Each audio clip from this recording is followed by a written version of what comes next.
네. 자, 오늘은 여호와께 맡겨야 될 것이 무엇인가를 먼저 알아보고 그 다음에 욥기를 배우겠습니다. Мгм. За өнөөдөр хэдүүлээ одоо дахиад эхэлж байгаа байхгүй. За өнөөдөр хэдүүлээ даатгах гэдэг үгний талаар бодож үзцгээе гэж.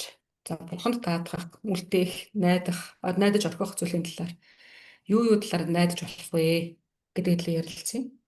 네, 첫 번째는 시편 37편 5절에 너의 길을 여호와께 맡기라고 그랬습니다.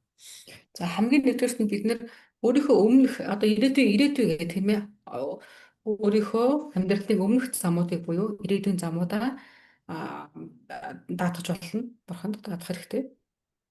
네, 두 번째는 시편 55편 22절에 내 짐을 여호와께 맡기라고 그랬습니다. Мгм. Хоёрдугаарт нь одоо тэрний юу н эхнийх нь болохоор өөрийнхөө замыг даатгаарай гэдэг нь болохоор дуулал 37-гийн 5 дээр харин хоёр дахь нь болохоор дуулал 55-ын 22 дээр нь юу байгаа гэхээр өөрийнхөө одоо юг ачааг даатгаарай гэсэн байж байгаа. 세 번째는 잠언 16장 3절에 너의 행사를 여호와께 맡기라고 그랬습니다.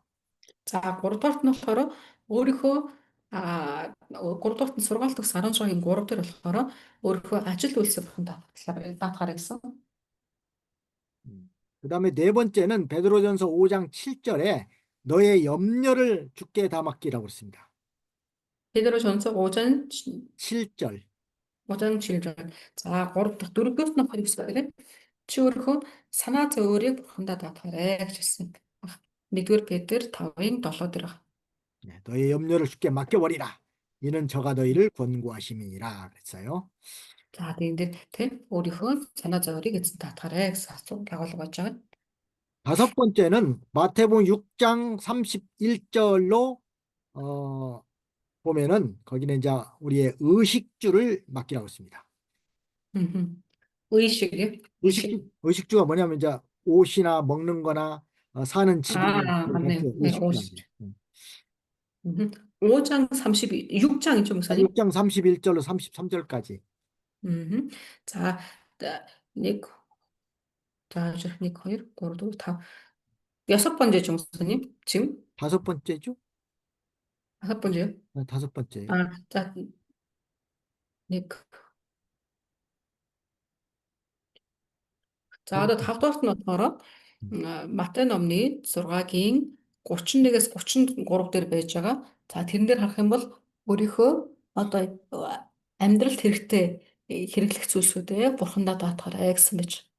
그래서 우리는 가다가 무거운 죄짐, 다 염려, 걱정, 근심 모든 걸 다 하나님께 다 맡겨버리고 나가야 되겠다는 것을 말씀을 드리겠습니다.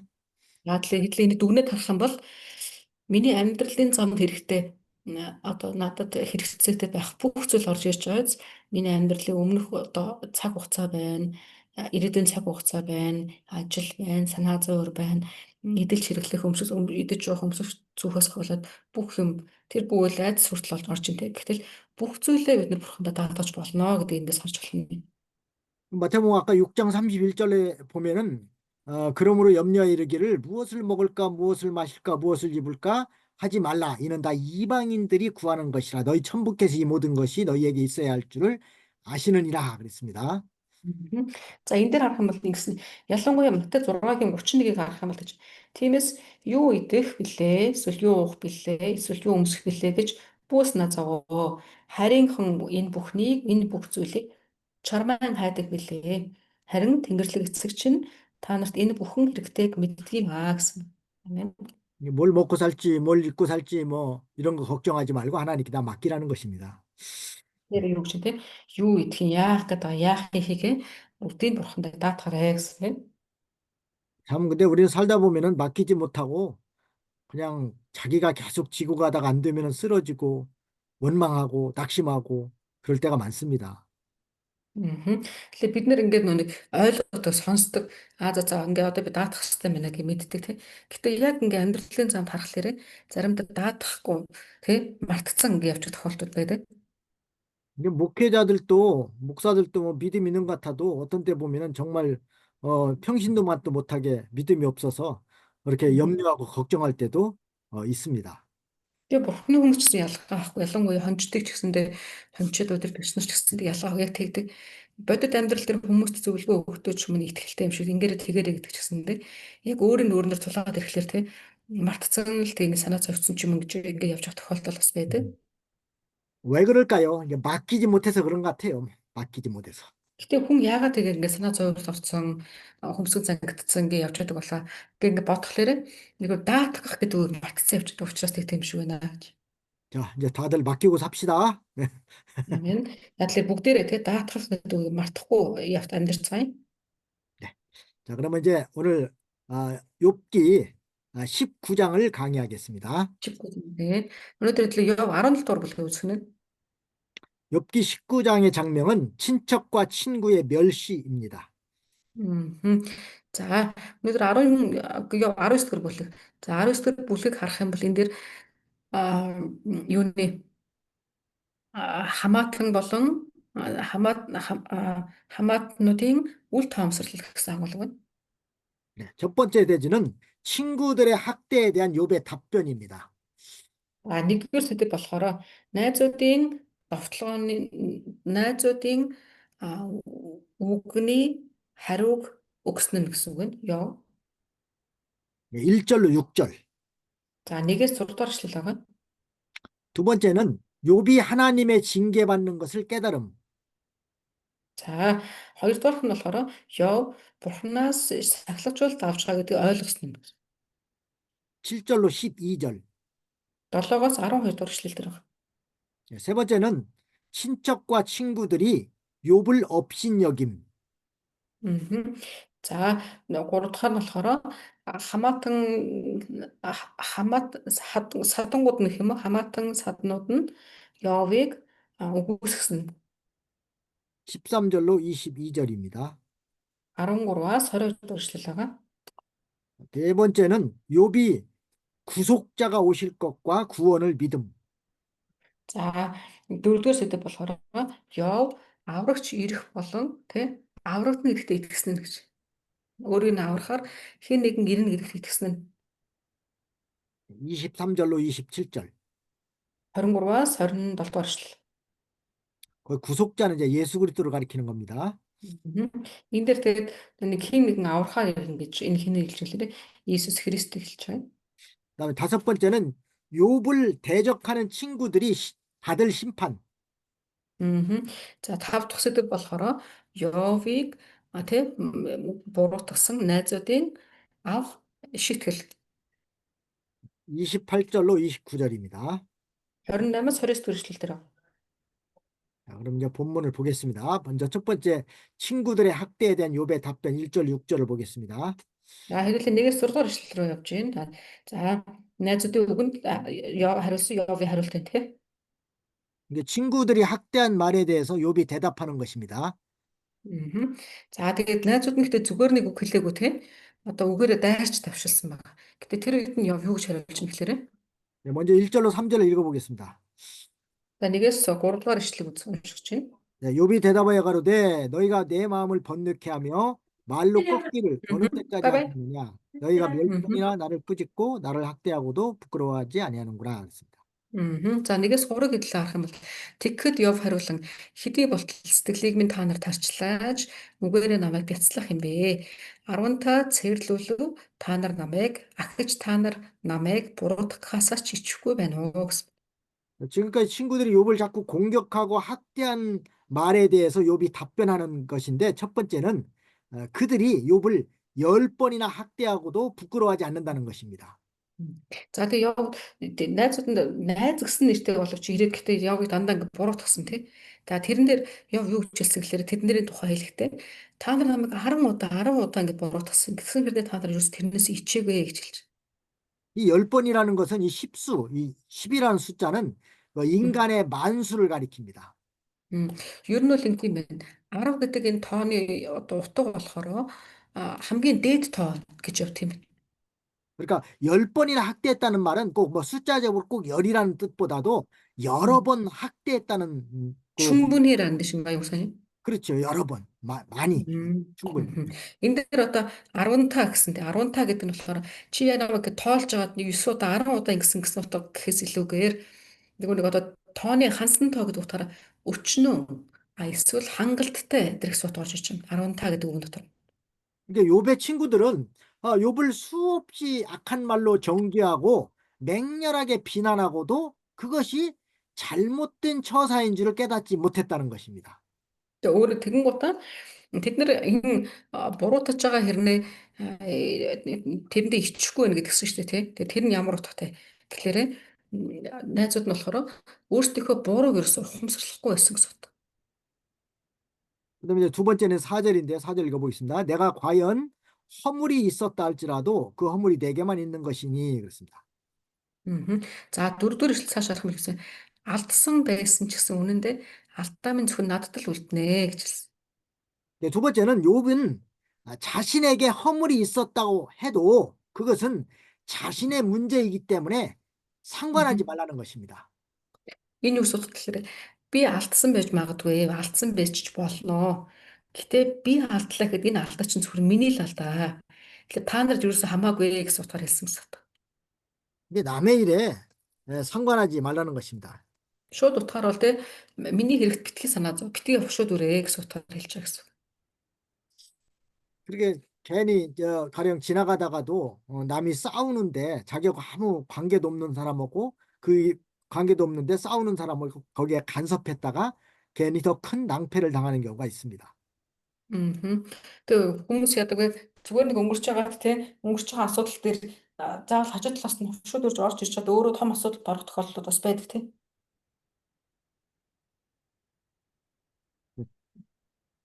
잠언 26장 17절 말씀을 참고로 보겠습니다. Аа. За сургаалт төгс номны 26-гийн 17 харъя хэдүүлээ. 잠언 26장 17절에 보면 길로 지나다가 자기에게 상관없는 다툼을 간섭하는 자는 개귀를 잡는 자와 같으니라 그랬습니다. Аа. За энэ дэр гэсэн бусдын хэрүүлдэг хөндлөнгөөс оролцох нь хажуугаар өнгөрөгч нохойг чихнээс нь зулгаахтай адилаа гэсэн. 자, Хажуугаар 자기하고 өнгөрөх. 상관도 없는 일에 간섭 보는 것은 마치 개의 귀를 잡는 것 같이 위험한 일이라는 것입니다. Тэгээ энэ бид нар яаж төсөөлсөндөөс гудамжаар явж байгаа нохойны чихэгч барих нь гэдэг чи одоо тий ингээд бодох юм бол маш нэг бодлын аюултай тий. 그러니까 욥에게 욥에게 허물이 있다고 해도 그것은 욥 자신이 하나님께 해결해서 그 죄를 속량을 받을 일이지 친구들이 뭐 비방하거나 트집을 잡을 일이 아니라는 것입니다. Тэгээ шууд утгаараа хэрвээ Йовд алдаа байлаа гэж бодоход тэр нь бурхан ба Йовын хоорондох асуудал болохоос биш хажуу талын хүмүүс хүч ирээд тэрэнд нь ингээд хошоо дүрээд байгаа асуудал биш ээ гэдгийг Йов шууд хэлсэн. 근데 우리는 때로는 하나님의 위치에 서서 하나님이 해야 될 심판을 자기가 다른 사람한테 심판하고 정죄할 때가 있어요. 그거 아주 위험한 것입니다. Тэгээ хүмүүс бид нар бас тэгдэг нэг бурхан өөрөө мэдээд шийтгэх зүйлийг бид нар яадаг гэхээр өөрийнхөө оролцоод өмнөөс нь шийдчих гээд үзээд байдаг. Тэр маш аюултай зүйл байгаа. 심지어 자기 생각대로 판단해가지고서 상대방에게 그 잘못됐다, 뭐 그건 하나님 앞에 범죄한 것이다 이렇게 정죄할 수도 있는데 사실 하나님의 편에서 보면은 그런 정죄를 받을 만한 일이 아닐 때도 있다는 것입니다. Тэгээ бид нар хүн өөрийнхөө дүгнэх гэдэг байдаг хамгийн түрүүнд өөрийнхөө дүгнээд чи ингэдэг эн чинь болохгүй чи болж чинь болохгүй гэдэг ингээд байдаг. Ясам дээр тэгтэл би тэрийг ингээ хурц болгож хараад хүний шүүмжлээд ингэ зэмлж идэг гэсэндээ бурхан тэр үнийг харахтаа шал өөрөөр харж байгаа тохиолдол ч байдаг. 가령 예를 들어서 그 이단에 속해 있는 사람이 자기들의 그 교리를 가지고서 바른 진리를 가지고서 신앙생활하는 사람한테 너 그거 잘못 믿는 거다. 그건 하나님 앞에 심판받을 일이다. 이렇게 정죄하는 것과 같은 것입니다. Аа. За тэгэхээр жишээлх юм бол одоо юу гэдгийг буруу зүйлийг хараад ч юм уу буруу урсгалынхан бас тийм тохиолдол гараад те чи ингэж явж шууд шийтгэл авах ингээд ингээ хамаагүй ярьдаж болохгүй. 이게 성경의 깊은 진리를 깨닫지 못한 사람이 성경의 깊은 진리를 깨달아서 신앙생활하는 사람을 잘못됐다고 정죄하고 그걸 비판하는 것은 그건 아주 하나님 앞에 잘못된 일입니다. Мгм. Одоо тэг харах юм бол хүмүүс тэгээд бас хин Явын хувьд ч гэсэн харах юм бол Библийн талаар илүү мэдлэгтэй тий. Тэгтэл тэрийг харахтаа тэд нар өстө нэрээ буруу болохгүй гэ тий. Одоо чи гинтээ учраас л ингэж байгаа юм байх гэдэг ингээд шүүгэж болохгүй байх гэсэн үг. 그러니까 항상 자기가 항상 옳은 줄 알면 안 됩니다. Тэгэхээр хүн ямар бодлоос бид нэр зайлсхийх гэхээр миний бодол зөв гэсэн энэ бодлоос бид нэр маш болгоомжлох хэрэгтэй. 자기 생각이 아무리 옳은 것 같아도 하나님의 말씀에 합당치 않은 것도 있다는 걸 알아야 됩니다. Бид нар хичнээн миний бодол зөв юм шиг байж болно. Гэтэ болох ч гэсэндээ миний бодож байгаа бодол нь эзний үгнээс өөр байхыг бас үүсэхгүй шүү дээ, тий. 이게 내 생각이 옳지 않다고 생각해서 다른 사람을 정죄하는 것은 마치 욥의 친구들이 욥을 정죄하는 거나 같은 것입니다. Тэгээ бид нар өөрсдийнхөө бодлоор л хүнийг дүгнээл тий сайн муу сайхан муугаар нь ялгаад эсвэл болон болохгүйгээр ялгаад ингээд байгаа бидний байдал нь хинтээ адилхан бэ? Яг яваа найзуудтайгаас ялгаах. 그다음에 세 번째는 5절로 6절을 보겠습니다. За ийлээ 5 6 дугаар ишлэгийг харъя. 참으로 너희가 참으로 나를 향하여 자긍하며 내게 수치된 행위가 있다고 증명하려면 하려니와 하나님이 나를 굴하게 하시고 자기 그물로 나를 에워싸신 줄은 알아야 할지니라 그랬습니다. Мгм. За 5 6 дээр үсгэлээрээ миний эсрэг өөрсдийгөө дүгийлгэж миний шившгийг надад нотолж байгаа бол бурхан намайг буруутгсныг бурханы тор эргэн тойронд минь татагдсныг мэдтгүй ээ гэсэн. 이 말은 욥이 당하는 환난은 하나님께로부터 온 것이기 때문에 욥의 친구들은 이것에 대해서 뭐 평론하지 말라는 것입니다. Мгм. За энэ дээр харах юм бол тий ёо бас дахиад хэлчих. Миний энэ асуудал чинь бурхан бидний хоорондын асуудал аа. Тэгэхээр та нар оролцох хэрэггүй. Эдгээр асуудлууд чинь бурханаас надад ирсэн юм аа гэж хэлсэн. 욥의 친구들은 자기들을 자랑하면서 욥의 죄를 찾아내서 비난하려고만 힘쓰고 있는 것입니다. За энэ чинь яаж гэхээр тэд нэр хин Явын найзууд нэрчлээ өөрсдийгөө зөвтгөөс тэгээ Явыг буруутгах дээр бүр ингээд нотлох гээд оролдоод. 그래서 욥의 죄를 찾아내서 증명하고 싶으면 하라는 것입니다. За тэгэн гутаа яасан бэ? Тийм учраас хин Явыг өсгөлөөр та нар үнэхээр тэгж буруутгахмаар байгаа бол нотлоо гэж хэлсэн. 그러나 욥은 그들의 말대로 죄 때문에 환난 당하고 있는 것이 아니라 하나님이 그물로 에워쌌기 때문이라고 그물로 에워싸서 고난 당하는 것이라는 겁니다. Мгм. Тэгэхээр тэд нар үнэхээр яг нөгөө нэг одоо юу лээ тэд нар яг үнэхээр бурхны юугаар яаж нэг үл үгүй байгаад тий. 그러니까 욥 자신이 받고 있는 그 고난은 자기 죄 때문이 아니고 하나님의 특별한 그런 그 섭리가 있어서 당한다는 것입니다. Мгм. Тэгэхээр тэр хиний тий Йовын яг одоогийн байгаа байдлыг харах юм бол түүний тэр эдэлж исэн зүйлсүүд нь болохоор Бурхны өнгөрсөн 2 дахь өдөр хичээл дээр хэлж байсан тий. Бурхан өөрийнхөө хүслийг одоо тий төлөвлөгөөг биелүүлэхийн тулд бүх зүйлийг ашигладаг гэж тий. Яг тэрэн шиг тэрнээ цуглаад тэрнгээр болж ирсэн юм аа гэж хэлсэн.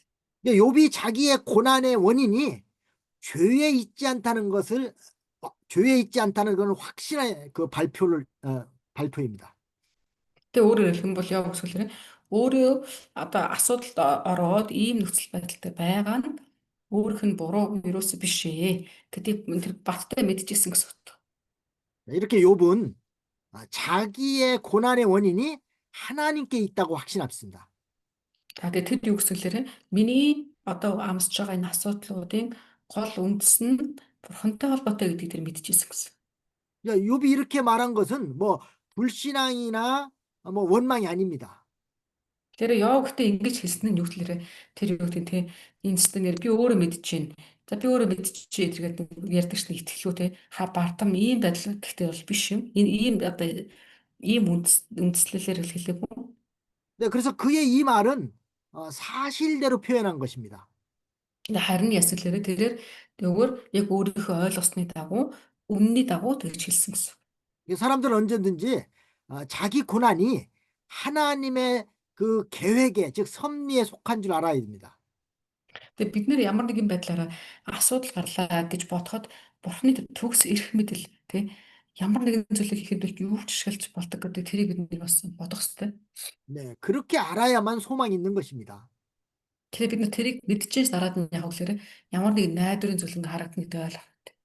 그 이유가 뭐냐면요. 그렇게 아는 자들은 하나님만 바라보기 때문입니다. Тэг яг одоо тийм одоо зөв бодолтой гэх юм уу? Ийм тий юу төлөө нөгөө нэг арай жоохон тийм төлөвшсөн бодолтой хүмүүс нь тий альва нэг зүйл боллоо гэхэд эзэн бурхан руугаа эхлээд хараагаа өргөж чаддаг. 욥기 5장 18절에도 하나님은 아프게 하시다가도 싸매시고 상하게 하시다가도 그 손으로 고쳐주신다고 그랬습니다. Тэгээ Йов 5-ын 18-ыг харах юм бол тэн дээр байж бурхан өөрөө бүгдийг хийдэг. Өвдөлж байгаа буцаага түүнийг тэнхрүүлээд тэгээ дахиж унгаасан ч гэсэндээ дахиж өөрөө босгодгоо гэж хэлсэн.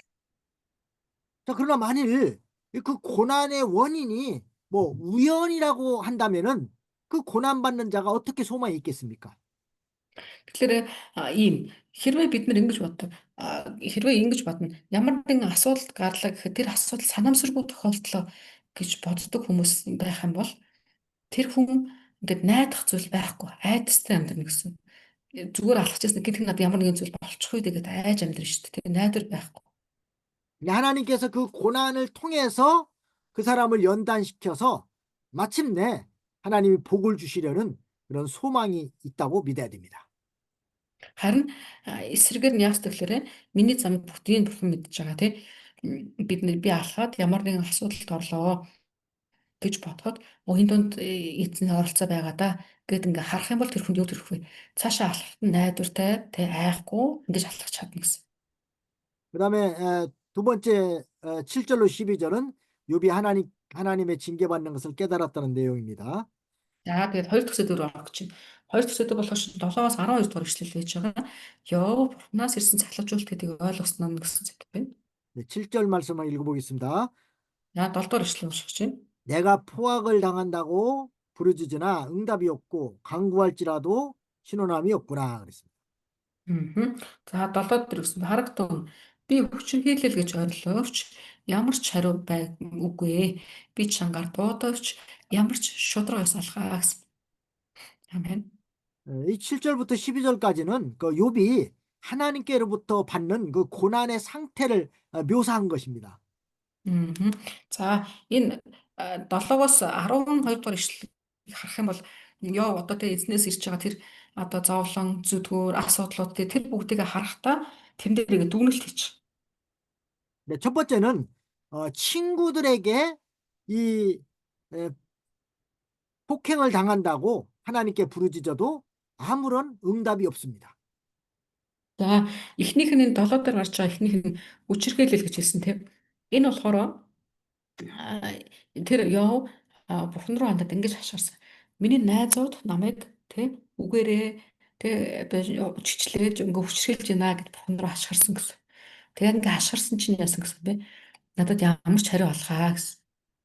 네, 이 기도의 그 응답이 없는 것은 마치 하나님께서 자기를 내버린 것 같은 그런 상태에서 참으로 답답한 일입니다. Тэгээд хүн ингээ те ямар нэгэн одоо хэцүү өөрөө хэцүү гэж мэдэрч явах үед эзнэр ондод хашгирдаг. Гэтэ хашгирах үед ямар нэгэн тийм хариу те хариулт байхгүй байвал яадаг лээ маш их хэцүү бит. 우리도 어떤 그 중대한 문제를 놓고 하나님 앞에 간절히 기도했는데도 아무런 응답이 없을 때 그 얼마나 마음 상태가 답답합니까? Гэтэ бид нар ч гэсэндээ тэгээ эзэн рүү хашгирах үед эсвэл хэн нэгэн рүү хашгираад юм хандаад ярьж явах үед надад буцаагаад хариу ирэхгүй бол яадаг лээ. Маш ингээд нэг тайван бус те. 그러나 욥은 낙심하지 않고 끝까지 기도를 계속했습니다. Гэтэ Йовын хувьд нь яасан бэ? Тэрээр ингээ урам нь уугараагүй, одоо шалчиж унаагүй, эцсийн хүртэл ингээ эзэн рүү хандаад хараага өргөөд хашгирсан. 우리도 기도를 해도 응답이 안 온다고 그래서 중단하지 말고 계속해서 끝까지 기도해야 됩니다. Тэгээ бид нар бас тийм байдаг. Зарим тохиолдолд залбираад тэгээд залбирлаа сэдв байхгүй, ийм тохиолдол байдаг. Тэгэхээр хүмүүс яадаг хэрэг түрдээ орхицсан, сүрдэн мартагцсан ингээ явж идэг. Гэхдээ би тэгэж болохгүй. Залбирлаа сэдв аваагүй сэдв байгаа гэвэл дуу эцсүртэл залбирах хэрэгтэй. 그냥 하나님의 뜻에 어긋나지 않는 기도라면은 당장 응답이 오지 않아도 계속해서 해야 됩니다. Тэр гэхдээ бид нар нөө санах хэрэгтэй тийм ээ. Миний залбирал тэгвэл Бурхны хүсэлд нийцэж байгаа мó? Тэ? Үнэхээр Бурхны хүсэлтийн дагуух, тэ? Бурхны хүслийн дагуух залбирал мөн гэвэл та төвчээр тэгэр эцсүртэл залбирах хэрэгтэй. 어떤 때는 응답이 속히 오지 않는 것도 자기한테 은혜입니다. Зарим тохиолдолд залбирлын хариу тэр дороо ирэхгүй байх тохиолдол ч гэсэндээ байдаг бөгөөд энийг эдлээ харах юм бол энэ ч гэсэн бас нийтлэлийн ивэл гэдэг. 만약에 내가 기도할 때마다 즉시 하나님께서 바로바로 한 번도 빼놓지 않고 응답을 해주신다면요. 어떻게 되겠습니까? Хэрвээ хүмүүсийн хүсэл болохоор тэгдэг шүү дээ. Залбираа шууд авчихыг хүсдэг. Гэтэл яг бодит байдал дээр та залбирангуул шууд тог гэж өгөөл залбирангуул шууд тог гэж өгөөд ивэл яах вэ? Хүн 아마도 자기도 모르는 사이에 그 사람은 점점 교만해질 수가 있습니다. тэгээ магадгүй хүн өөрөө ч мэдэхгүй те эхэндээ бол бизнес таларх нь яа гэх бол явандаа тэгээд ах юм бол сүүл рүүгээ өөрөө ч мэдэхгүй хамраас өхөд эхэл. 그래서 사람들에게도 그렇게 말할 거예요. 나는 기도하면 즉시 하나님 응답해 준다 하면서 Тэгэл хүмүүс 음, тэг бүрээд тал төөрхөө юм те гэрчлэл гэж байгаа л ярьдаг штеп. Тэгвэл би 그, залбирлаар угаасаа миний хөдөлмөл бурхан аягүй хурдан сонсдог байхгүй юу гэж ярьдаг те. 그러다 보면 자기가 교만해지는 것입니다. Тэгэхээр бид нэр тийм хүзүйл дээр маш болгоомжтой хандах хэрэгтэй. Өөрөө мэдлгүй талархал гэж бардамнал үүрэх тохиолж байдаг. 그럼 나는 기도할 때마다 하나님 즉시 응답해 준다면은 사람들이 다 한 사람한테 와서 나 이것 좀 기도해 주세요. 이것도 기도해 주세요. 막 할 거 아니겠어요? 그러다 보면 은근히 자기가 뭐 대단한 사람인 줄 알고 교만해지고 싶다는 것입니다. Тэгээ яагаад ингэ бардам болно гэхээр би юу ч бус эзэн сонсдог гэдэг. Тэгээ сонсдог шууд хариулт өгдөг гэх юм бол магадгүй яг хүмүүс тань руу залбирлын сэдвүүдээ өгнө. Тэгээ тэг болгонд нь юу хүн чи надад сэдв өгчихгүй би залбирал өгье гэдэг ч юм уу те. Ингээд эхэлдэг. 그러나 기도의 응답이 속히 오지 않는다면은 저 교만해질 수가 없고 점점 낮아지고 겸손해져서 하나님 앞에 자기는 아무것도 아닌 존재라는 것을 깨닫게 되는 것입니다. Тэгээ харин эсрэгээр нь тэгээ за залбирал дээр жоохон эзэн хойрог байх үед нь хойрог байгаад залбирлын хариулт нь жоохон ингээ яагаад гэвэл тодорхой хэмжээгээр хүлэгдээд ирэхлээр хүмүүс илүү өөрийгөө цэгнэж илүү залбиралтаа анхаарч зөв буруу эсхийг явахаар үзэж даруй байж ингэдэг. 자, 그러니까 정리하면은 기도의 응답이 속히 오는 것도 은혜고 기도의 응답이 속히 오지 않는 것도 은혜인 줄 알아야 됩니다. Тэгэхээр хэдүүлээ эндээс дүгнэх юм бол өөрчлөгдөж болох гэхээр залбирлын хариу шууд тэр дараа ирэх нь ч ивэл ирэхгүй таныг жоохон хүлээлгэх нь ч гэсэн ивэл гэдэг мэд хэрэгтэй.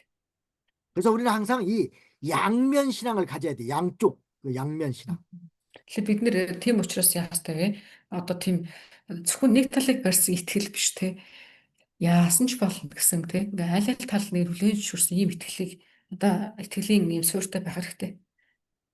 그게 무슨 말이냐면은 예를 들어서 건강한 것도 은혜라고 생각해야 되지만은 병든 것도 은혜라고 생각해야 된단 말이에요. 그 양면 신앙이에요. Тэгэхээр энэ яасан ч болно, яасан ч одоо би хүлээж авнаа гэсэн энэ итгэл гэдг нь жишээлбэл юу гэхээр би 이게 무슨 өвдөхгүй эрүүл байсан ч гэсэн ивэл өвд ямар нэгэн байдлаар эрүүл мэндийн асуудал тулгарсан ч гэсэндээ энэ бас ивэл гэж хүлээж авах хэрэгтэй. 이게 무슨 일을 할 때마다 잘 되는 것도 은혜지만은 잘 안 되는 것도 은혜로 알아야 된다는 것입니다. Бид нэр юу ч хийх ямар нэгэн зүйлийг хийхдээ бас тийм сайн болж явах нь ивэл сайн болохгүй гэсэн ч гэсэндээ тэр нас ивэл шүү дуучир байна гэж хүлээж авах хэрэгтэй. 어떻습니까? 여러분들 믿습니까? Та тэгж хүлээж авч авна гэж итгэж байна уу? 예, Хүлээн зөвшөөрч байна уу? 맞죠? 예. 이게 보통 잘못 생각하면은 잘 되는 것만 은혜고 잘 되지 않는 것은 어떤 저주나 심판으로 알면 안 된다는 거예요. Тэг хүмүүс одоо юу гэдэг сайн аливаа зүйл сайн болох тусам нүүрд нь мишэл тодорхойл. За тэгэл уруулынх нь төгсөлн дэш инээд рүү мишээгээл гэдэг асуудал муу болоод ирэх тусам уруулынх нь төгсөлн доошоо мургаагаал хөмсгнийх нь голд нь авчраа үсгээл эхэлдэг. 뭐 일반적으로 생각하면 건강하고 모든 하는 일마다 다 잘 되고 또 물질도 풍성하고 이런 것만 하나님 앞에 복을 받은 줄 이렇게 생각할 수 있지만은 잘 안 되고 가난하고 병들은 것도 하나님이 뜻이 있고 또 하나님이 그를 통해서 하시고자 하는 역사가 있기 때문에 그런 줄로 믿어야 되는 것입니다. Тэгээ бид нэр ихэнх хүмүүсийн хүсэл нь юу гэдэг вэ? Ажил үйлс нь бүтэн залбирлын сэдвүүдийг ажил үйлс нь бүтэмжтэй, эрүүл саруул, эд баялгаар дүүрэн тэ ийм байхын төлөө л хүсэмжилдэг залбирлын сэдвүүд чи ийм бай тэ. Гэтэл энэ л ерөөл гэж бодоод байх юм бол тийм бас өрөөсгөл учраас тэ асуудал тулгарлаа ямар нэгэн тийм одоо юу гэдэг нь тэ зам саад гарлаа. Энэ бүх зүйл дээр эзэн бурхан оролцоо байгаа гэдэг бид нэр хүлээн зөвшөөрөх нь их чухал гэдэг. 네, 지금 욥의 상태를 보십시오. Гэтэл одоо Йовын талаар яг бодож үзье. 세상 사람들이 볼 때는 욥이 복 받았다고 생각할 수 있겠습니까? Энэ дэлхийн үед одоо эхлээд Йовыг харах юм бол хүмүүс Йовыг анх харахдаа юу гэж боддог байсан бол энэ өстө үнэн нэрээ өстө тий ерөөцсөн хүн шүү гэж боддог байсан болов. 네, 그 수많은 재산을 다 잃어버렸죠. 또 자기 몸도 병들었죠. 자녀들 10명이 한꺼번에 다 죽었습니다. 이게 어떻게 세상 사람이 볼 때는 복이라고 생각하겠어요? Гэтэ хүмүүс тэгвэл яг одоогийн Йовын байдлыг харахтаа юу гэж бодож байгаа бол тэрний өмнө байсан дорны хүмүүсийн донд хамгийн агуу хөгддөг гэсэн нэр хүнд нь байхгүй болсон. Өөр хүүхүүд эд баялаг бүх юм байхгүй болсон. Өөрийг харсан чи яасан гэсэн блэ? Ясан дээр тавсан арьс болцсон. Арьсан дээрээсээ толгойн дорооноос хөлөө бол хүртлээ нөл яр шиханд баригдсан. Тэрийг майжаад болохгүй болохоор шилний хэлтрэгээр майжж байгаа тийм. Ийм байдалтай байна. 그러나 하나님은 욥의 그런 상태를 드러내서 모든 사람들에게 참 욥의 그 신앙을 보여주고 또 장차 앞으로 욥에게 더욱더 큰 복을 주시기 위한 것이었습니다. Гэтэ яг үнэндээ тэгээд харах юм бол хүн хин ч яваа гэдэг өрөөцсөн гэж харахгүй байх магадлалтай. Гэтэ харин бурхны хувьд болохоор төлөвлөгөө нь шал өөр байсан тийм ээ. Тэгсэн ч гэсэндээ ийм байдал донд ч гэсэндээ Йовын итгэлийг хүмүүст ингэ харуулах өгсөн гэж. 사람이 몸이 병들어서 아픈 것도 참 견디기 힘들 만큼 어려운 것이지만은 또 마음이 아파서 아픈 것도 상당히 또 견디기 힘든 것입니다. Аа. Тэгэхээр одоо яг ингээд харах юм бол те Йовын хувьд түүний асуудал нь харах юм бол зүгээр нэг өвдсөн гэдэг үгний хэмжээнд л биш байсан те. 야, 근데 욥 같은 경우는요, 몸도 병들어서 너무너무 참 견디기 힘들 만큼 고통스러웠지만은 마음도 친구들이 와서 자꾸만 정죄하고 있으니까 보통 괴로운 게 아니었습니다. Тэгээ тэр биеийнх нь хувьд ч гэсэн зүгээр нэг өвдсөн гэдэг үгэнд дээр орохооргүй тийм байгаа. Манайхаар бол одоо манай монгол хэлээр нүд хальтрам гэмээр тийм. Тэгээд зөвхөн бие нь эрүүл тийм байсныг үлээгүй. Хажуугаар нь найз гэж нэрлсэн хүмүүс нь хурц чирээд түүнийг яаж гэсэн гэхээр зогсоо зайгүй энэ ч бүр 10 та гэсэн тийм. Зогсоо зайгүй шүмжилж ингээд доромжилж доош нь хийж ингэчихсэн. 그래도 그런 가운데서도 욥은 어리석게 하나님을 원망하지 않았습니다. Гэтэ Йовын байдал харин яасан бэ? Тэр тунд тэ бурхан руу хандаад гомдлоо гэсэн. 참 그것이 욥의 신앙에 참으로 우리가 본받아야 될 만한 아주 귀한 신앙입니다. Тэгээд бид нэр энэ дээр харах юм бол Йовд ийм учраас түүний хандлага тийм зөв байсан учраас тэр яхааргүй хэлснээс юрэл авах нь тодорхой гэж харагдаж байгаа. 그다음에 8절 말씀을 보겠습니다. Нэлээ 8-ыг харъя. 네, 그가 내 길을 막아 지나지 못하게 하시고 내 첩경에 흑암을 두셨으며 그랬습니다. За 8 дээр тэрээр замыг минь таглаж би нэвтрэн гарч чадахгүй болж тэрээр чимүүд дээр минь харанхуйг буулгажээ гэсэн. Амен.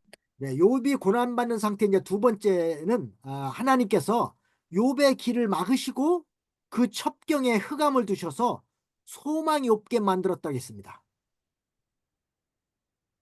За тэгэд 7 дээр болохоор найзууд нь түүнийг одоо доромжилсан гэсэн тийм. Энэ одоо 8 дугаар ишлэг гэх юм бол 2 дугаар зүйл нь болохоор бурхан түүний замыг нь тагласан талаар ярьж. 이게 욥은 고든 길을 가려고 하는데 즉 바른 진리대로 믿으려고 하는데 하나님께서 그 앞에다가 흑암을 두셨기 때문에 흑암에 쌓여 갈 수가 없다는 것입니다. Өөрөөр хэлбэл бурхан Йов хэдүүлээ харах юм бол тэг Йов зөвхт самар алах гэж хичээдэг гэсэн. Тэг гэхдээ бурхан түүний замыг нь таглаа зогсохгүй замд нь харанхуй ингээд бүрхэж өгсөн гэсэн. 이것은 욥이 이 환란 가운데서 나와서 이 정당한 길을 걷고 싶어도 그 환란 가운데서 나올 힘이 없다는 거예요. Мгм. Тэгэхээр одоо хэдүүлээ тэрийг харах юм бол тэр хичнээн тэр одоо харанхуу тэр найдах зүйлгүй юм байгаа байдлаас гарахыг хүссэн ч гэсэн гарах боломжгүйсэн. 또 그 환란 가운데서 건져줄 자도 없으니까 하나님께서 흑암을 두어서 그 사방의 길을 다 막았기 때문이라는 것입니다. Мгм. Тэгээ бид нар харах юм бол тухайн үед хэн Йовын байдал дээр тий бурхан өөрөө тэнцээ яасан гэсэн бэ? Замыг нь тагласан гэсэн, хаасан гэсэн. 그다음에 이제 세 번째는 이제 9절 말씀 보면요. 나의 영광을 벗기시며 나의 면류관을 머리에 취하시고 그랬습니다. За одоо энэ дээр харах юм бол 9-р ишлэлээр 3 дахь асуудал гарч ирж байна. За энэ дээр юу гэсэн бэлээ? Тэрээр алдар хүндийг минь надаас зайлуулж тэргүүнээс минь титмийг тайлгавсан юм аа гэсэн. 자, 욥이 과거에는 아주 영광스럽고 존귀한 자리에 있었지만 지금은 하나님께서 그 영광의 면류관을 다 걷어가셨다는 것입니다. Мгм. За өмнөх агуулгуудыг харах юм бол хин тэ яа үнэхээр одоо алдартай тэ хамгийн агуу гэж хэлэгдэг ийм хүн байсан. Гэтэ энэ удаа болохоор бурхан түүнээс бүх одоо тэр алдруудыг нь авсан байсан гэсэн. 근데 즉, 부귀와 영광과 그 인격의 존귀함을 요백에서 다 하나님이 다 거둬가셨다는 것입니다. Мгм. Өөрөөр хэлэх юм бол түүнээс одоо нөгөө алдар хүнд нэр нөлөө тэ одоо юу гэдгийг хүмүүсийн дундах тэр одоо хүндлэл бүгдийг нь авсан гэсэн. Бурхан өөрөө буцаад авсан. 그래서 수치를 당하고 있다는 것입니다. Тэгээд тэдгээрийг нь буцаад авчихлаар хүнд юу үлдэх вэ гингүүт одоо ичхүр тий одоо хүмүүсийн чичлэл ийм үлдэж. 근데 욥이 고난당하기 전에는 그 재산도 많아서 그 부귀가 있었고 또 그다음에 명예가 있었고 또 모든 영광을 다 받았고 사람들에게 다 이렇게 존경받고 존귀한 위치에 있었습니다. Мгм. За тэгэхээр урд нь харах юм бол тэр үнэхээр өстой нэрээ одоо манайхаараа ярих юм бол те нарийн ширээний төвдөн суудаг те хүмүүс ирэхлээр хүндэлдэг бүгд мэдлэлтэй ийм хүн байсан. 그런데 지금은 그걸 다 이제 취해 가셨기 때문에 오히려 사람들에게 수치를 당하고 있다는 것입니다. Одоо харин яаж нэг эсрэгээрээ те хинч түүнийг одоо юунд ч өрөхгүй хажуугаар гарсан хүмүүс бараг те зай бариад те одоо магадгүй нэг манахаар бол гэдэг чинь хүүхд ойртохгүй хүүхд наашаа вэ гэл те ийм байдалд орцсон байж. 그다음에 10절 말씀 보겠습니다. За хэдл 10 дугаар ишлэлийг харъя. 사면으로 나를 허르시니 나는 죽었구나. 내 소망을 나무 뽑듯 뽑으시고 그랬습니다. За 10 дээр үслэлээр тэр намайг тал бүрд сүйтгэж би өнгөрөв. Тэрээр найдварыг минь мод мэд үндэсээр нь суглан хаяа. 네, 욥이 고난받는 상태 이제 네 번째는 발붙일 곳이 없도록 하나님께서 사면을 다 헐어버렸기 때문에 죽게 되었다는 것입니다. Мгм. За энэ дээр харах юм бол тэрээр бурхан яг юм дөрвөн зүг гэж ярьдаг. Дөрвөн зүг 8 цаг бүсд нь яасан бэ? Бүх зүйлийг ингээд нөө найдах зүйл болгосон гэсэн. Сүйтгэсэн. 그다음에 다섯 번째는 소망이 다 없어졌다는 것입니다. За тэрний дараад нь бас яасан бэ? Та миний найдварыг бүгдийг нь алга болгосон гэсэн. 여기 보면 내 소망을 나무 뽑듯 뽑으셨다고 그랬잖아요. Мгм. Энэ дээр яа гэсэн бэлээ? Нөгөө мод сугалдаг шиг тий бүгдийг үндсээр нь сугалж хийсэн гэсэн. 근데 욥이 전에는 살 소망을 가지고 환란에서 나올 소망을 갖기도 했지만 이제는 그 소망까지 아주 나무 뽑듯이 다 뽑아버렸기 때문에 이제 아무 소망이 없다는 것입니다. Мгм. Тэгээ өмнө харах юм бол яг яажсэн бэ? Гэлэн гэсэн ядаж нэг тийм амьд гарах, амьд үлтрэл ийм бодол, ийм найдварыг тээжсэн бол одоо тэр яасан гэхээр бүр тэр амьд үлтрэх найдвар нь ч байх болсон. 그러므로 이제는 살 소망이 없고 죽을 수밖에 없다는 것입니다. Тэгээ тэр юу гэж хэлэхээр одоо өөрт нь юу үлдсэн гэхээр зүгээр нэг өөх найдвар үлдсэн. Санаа хамаар нүд амьсгсан гэсэн найдвар үлдсэн. 그다음에 여섯 번째는 이제 11절로 12절 보겠습니다. За тэгэхээр 11 12-ыг харъя. 나를 향하여 진노하시고 원수같이 보시는구나. 그 군대가 일제에 나와서 길을 수축하고 나를 치며 내 장막을 둘러 진쳤구나 그랬습니다. За тэрээр бас хилэнгээ миний эсрэг ноцоож намайг дайсан шигээ үдсэн билээ. Түүний цэргүүд хамтдаа ирж миний эсрэг чиглэж майхныг минь бүслэн буудаллаа гэсэн. 욥이 고난당하는 상태인 여섯 번째죠. 욥은 하나님께서 자기를 원수같이 보시며 그 군대로 자기 집을 에워싸고 친다고 그랬습니다. За тэгээ 6-ад нь болохоор одоо 6-ад хань шүү дээ тийм ээ. 6-ад нь юу гэсэлэрэ яв бурхан намайг өөрийнхөө дайсан болгосон. Дайсан мэт үзсэн гэсэн. Намайг өөрийнхөө дайсан мэт үзээд миний эсрэг цэргүүтэй босгоод тэгээ намайг одоо бүсэлсэн гэж хэлсэн. 원수같이 여기고 또 군대로 자기 집을 에워싸 친다는 것입니다. 이것은 마치 욥이 당하는 재앙과 질병과 고난 등을 비유한 것입니다. Та өөрөөр хэлэх юм бол түүнийг ингээ бүсэлсэн гэдэг нь юу гэж хэлэхээр түүний одоо яг одоо авж байгаа тэр өвдөлт тэ шарах тэ одоо тэр хорсол юу гэдэг тэ бүгдийг нэгээд хэлж байгаа гэсэн. 근데 욥에게 내린 하나님의 재앙이 마치 군대가 아주 이렇게 치는 것 같다는 것입니다. За өөрөөр хэлэх юм бол Йов руу одоо ирж байгаа тэр бурхны тэр хар урс холоодтэй шийтгэлүүд гэх юм уу зэмлэлүүдийг харах юм бол яг өөртөө нэг юм сүрэг гэх юм уу бүр хороо цэргүүд ирж байгаа юм шиг цэргүүд ирээд түн рүү дайрч байгаа юм шиг ийм одоо санагдчихсэн гэсэн. 또 장막을 허는 것 같이 아주 계속 강하게 임한다는 것입니다.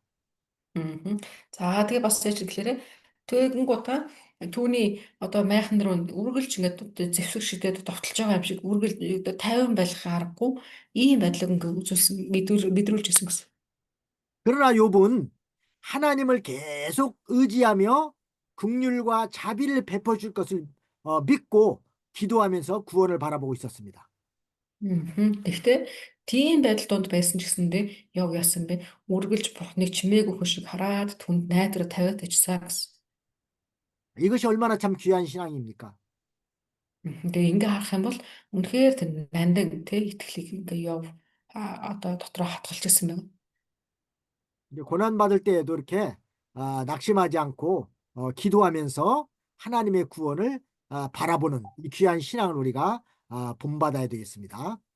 Тэгээ бид нэр яах вэ?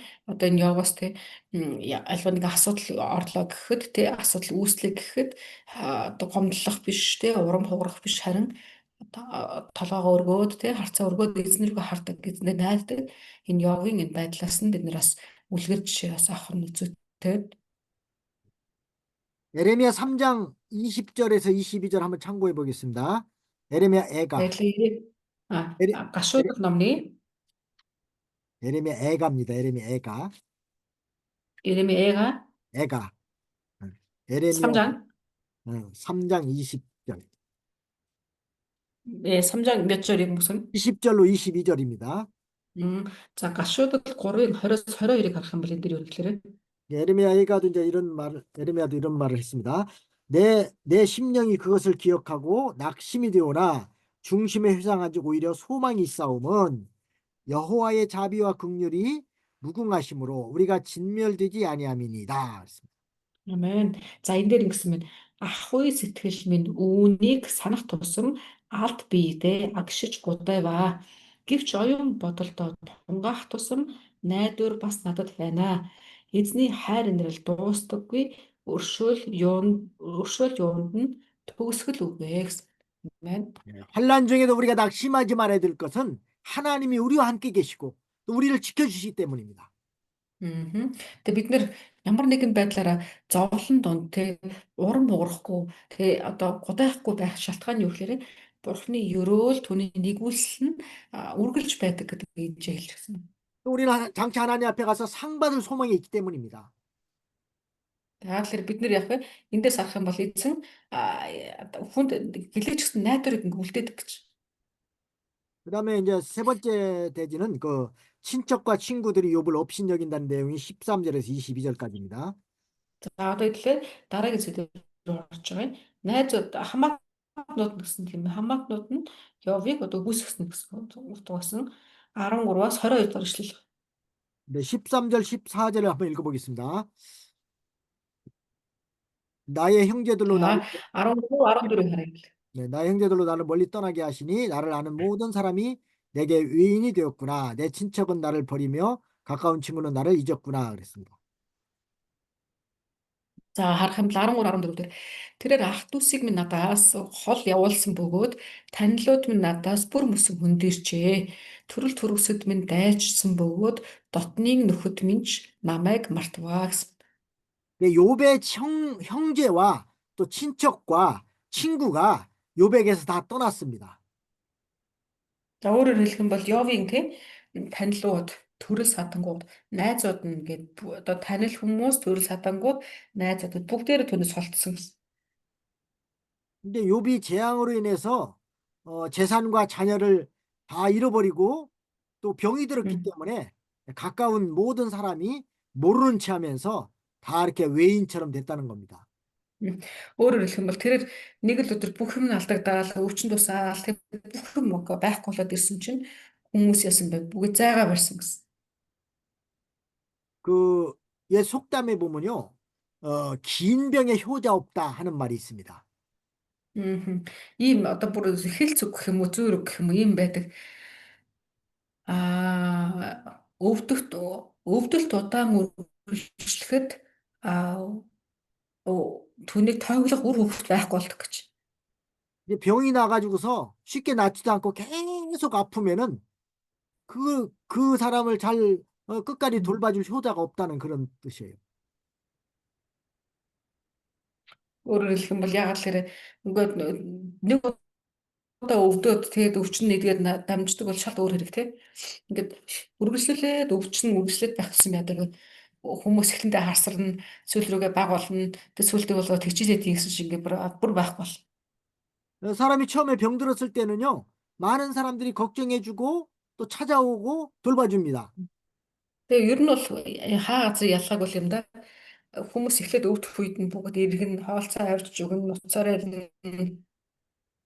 그러나 오랫동안 병을 앓고 있으면 친구는 물론 자식들까지도 잘 간병해주지 않는다는 것입니다.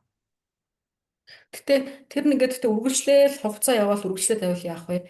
Найзууд нь бол угаасаа тодорхой тий чимээгүй болно. Гэхдээ бүр найзууд төдийгүй яах вэ? Үр хөвгтүүд хүртэл ирэхэ болдог.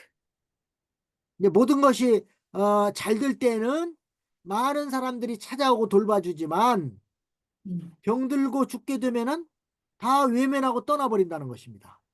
근데 бүх хүмүүс одоо тэгэл ажилуулс бүтээл тий бүх юм супер байх үед яах вэ? Хүмүүс бүгд зүгээр тий одоо миний ах, миний эгч, агаа эгчээ болол явчих. Гэтэл яг асам дээр дараа нь явах вэ? Манай монголчууд ялгаагүй юм шүү дээ тий. Муу хүмүүс хүн удаач биш юм. Ер нь хүн гэдэг бүтээлч нь өөрөө ийм юм шүү дээ. 그것이 참 사람의 인심입니다.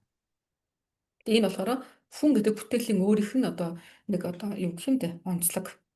우리는 자기한테 잘해줄 때만 관심을 가지지 말고 좀 어려움 당하고 시련 당하는 사람을 잊지 말고 잘 돌봐줘야 됩니다.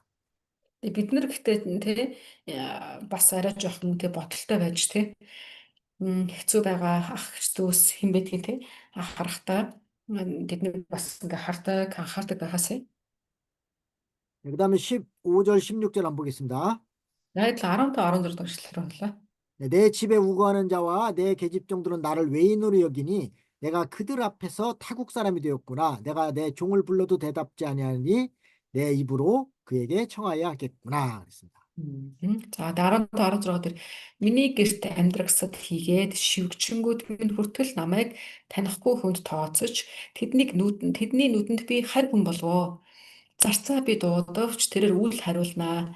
Би түүнээс амаараа гуйх болов гэсэн. 자, 욥이 환난을 당함으로 욥의 집에 거하는 사람이나 또 계집종들까지도 욥을 멸시하면서 외인 취급을 했다는 것입니다. За одоо энэ дээр харах юм бол бүр өстөж ихэн гарч эхэлж чинь тий. яа гэсэн бэлээ. Нөгөө ах トゥ найз нөхөд бүү хэл бүр гэрт нь байгаа шивгчэнгүүд нь хүртэл тоочно ч тий. Тэгээд дууцсан чинь завгүй наа гэж очихоор яж шүү тий. Тэг бүр яа гэсэн бэ? Өөрөө амаараа гэдэг ирээчээ гэх гуйж баг оронд нь нохойг дуудах юм бол хийдэнтэй тэгшүүл юм бол.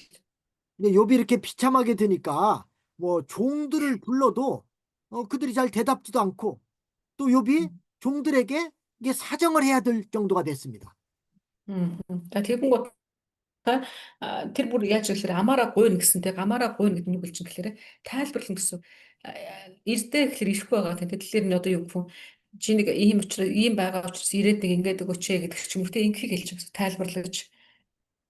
이제 사람이 이렇게 어려운 가운데 빠지면 과거에 복종하고 잘 따르던 사람들까지도 멸시하면서 마치 자기를 타국인처럼 취급한다는 것입니다. Тэгээ хүн яана гэсэн бэлээ. Өвдөлт нь удаан байх тусам тэгээ бүр ингээд одоо гадны хүн шиг үзнэгч.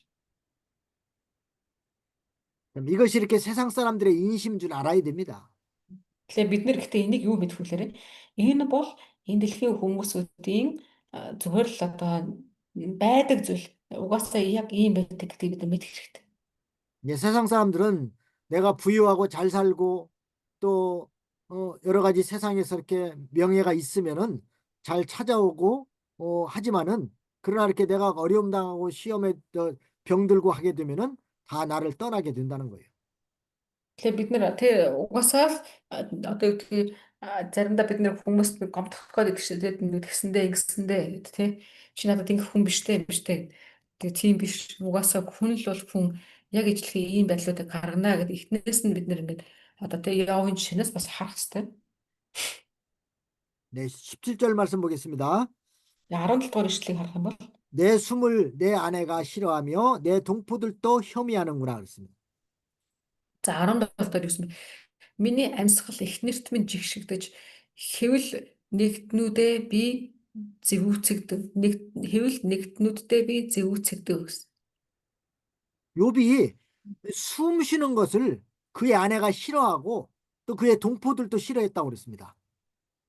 Тэгэн гут аюу гэсэн бэ? Одоо нөгөө нэг манайхаар бүр нэг харж байгаа хүртэл зэвүүн гэдэг шиг тий. Амьсгалж байгаа хүртэл ихнэр нь харахтаа ингээ дургуулагч тий амьсгалахын хүртэл хараад тэг бүр хэвэл нэгтүүдээ хүртэл зэвүүцэгдэг гэсэн тий. 이렇게 비참하게 되니까 가장 가까운 아내도 싫어하고 또 동포들도 그를 꺼려하면서 싫어했습니다. Эцсийн дүндээ хүнд хамгийн ойр үлдэх хүн бол хүний хань гэж ярьдаг шүү дээ. Гэтэл энэ дээр л яасан бэ? Тэр хамгийн ойр үлдэх хэвээр хүн нь хүртэл ингээ зэвүүрч. 여기 내 숨을 내 아내가 싫어한다는 이 말의 뜻은 욥이 사는 것을 아내가 싫어한다는 뜻입니다. Энэ дээр бүр одоо амьсгалыг нь эхнэр нь амьсгал минь эхнэрт нь миний амьсгал эхнэрт минь жигшгдэнэ гэж байгаа тийм. Энэ юу суудахтай гэсэн чинь одоо амьд байгаа. Ийм болчоод ингээ амьдраад ингээд нэг сэг шиг болчоод амьдраад байгаа нь хүртэл байгаа нь эхнэрт нь таалагдаагүй гэсэн. 그러니까 자기 아내까지도 자기가 더 사는 것을 원하지 않는다는 것입니다. Шууд утгаараа бол эхнэр нь гэсэндээ одоо бараг ингээд явчаасаа гэж бодож байгаа гэсэн үг. 그러니까 빨리 죽으라는 뜻이에요, 한마디로. Шууд утгаараа бол ингэж яхаар өгөөч гэдэгтэй яг ижлэх юм байна гэсэн.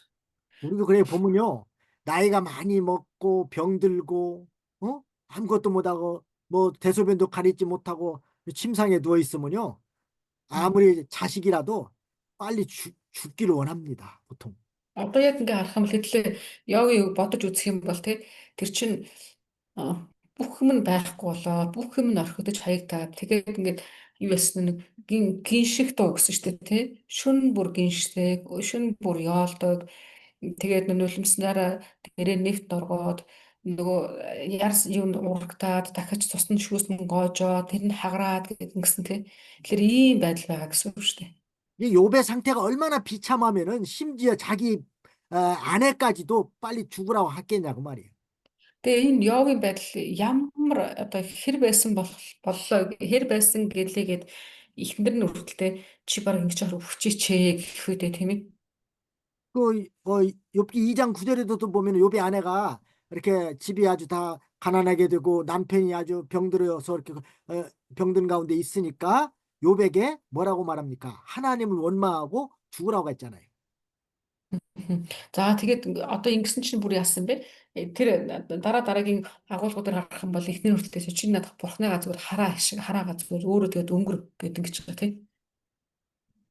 이게 어진 아내, 뭐 현모라고도 하죠. 어진 아내는 그 집안이 어려울 때 보면은 안다는 것입니다. 어진하네. 이게 어진 아내, 아, 현모, 아주 그 뭐냐 네네네네. 좋은 네. 아내라고 할까요? 예. 음, 집안이 예, 어려울 때 그 좋은 아내를 알아볼 수 있다는 얘기죠. ингэдэг гинэ, ийм үг өгдөг гинэ. Чи ямар хүүхэнтэй суусан гэдгийг хүнд үедээ л мэднэ гэсэн ийм үг өгдөг. 근데 좋은 아내는 집안이 어려우면 자기가 더 어떻게든 집안을 일으켜 보려고 힘을 쓰고 노력하는데 그러나 그렇지 않은 사람은 그런 어려움을 당하면은 그냥 도망가 버리는 사람도 있습니다. Үнэхээр сайн эхнэр хүн яадаг гэхлээр аливаа нэг зүйлд ороотлолд орлоо гэхэд түүнийг босгох тэр хүч сэтгэл дэм болдог бол одоо муу эхнэр байх тусам орхих, хаях, гээх тал тий шүүмжлэх, ухах тал дээр боддог гэж. 네, 잠깐 쉬었다 하겠습니다. За хэрлээ түр амарч байгаа буцаад оръё. 네, 10분 동안 쉬겠습니다. За 10 минут амраад оръё. Мгм. 자, 18절 말씀을 보겠습니다. За адил 18 дугаар эшлэл рүү оръё. 네, 어린아이들이라도 나를 업신여기고 내가 일어나면 나를 조롱하는구나 그랬습니다.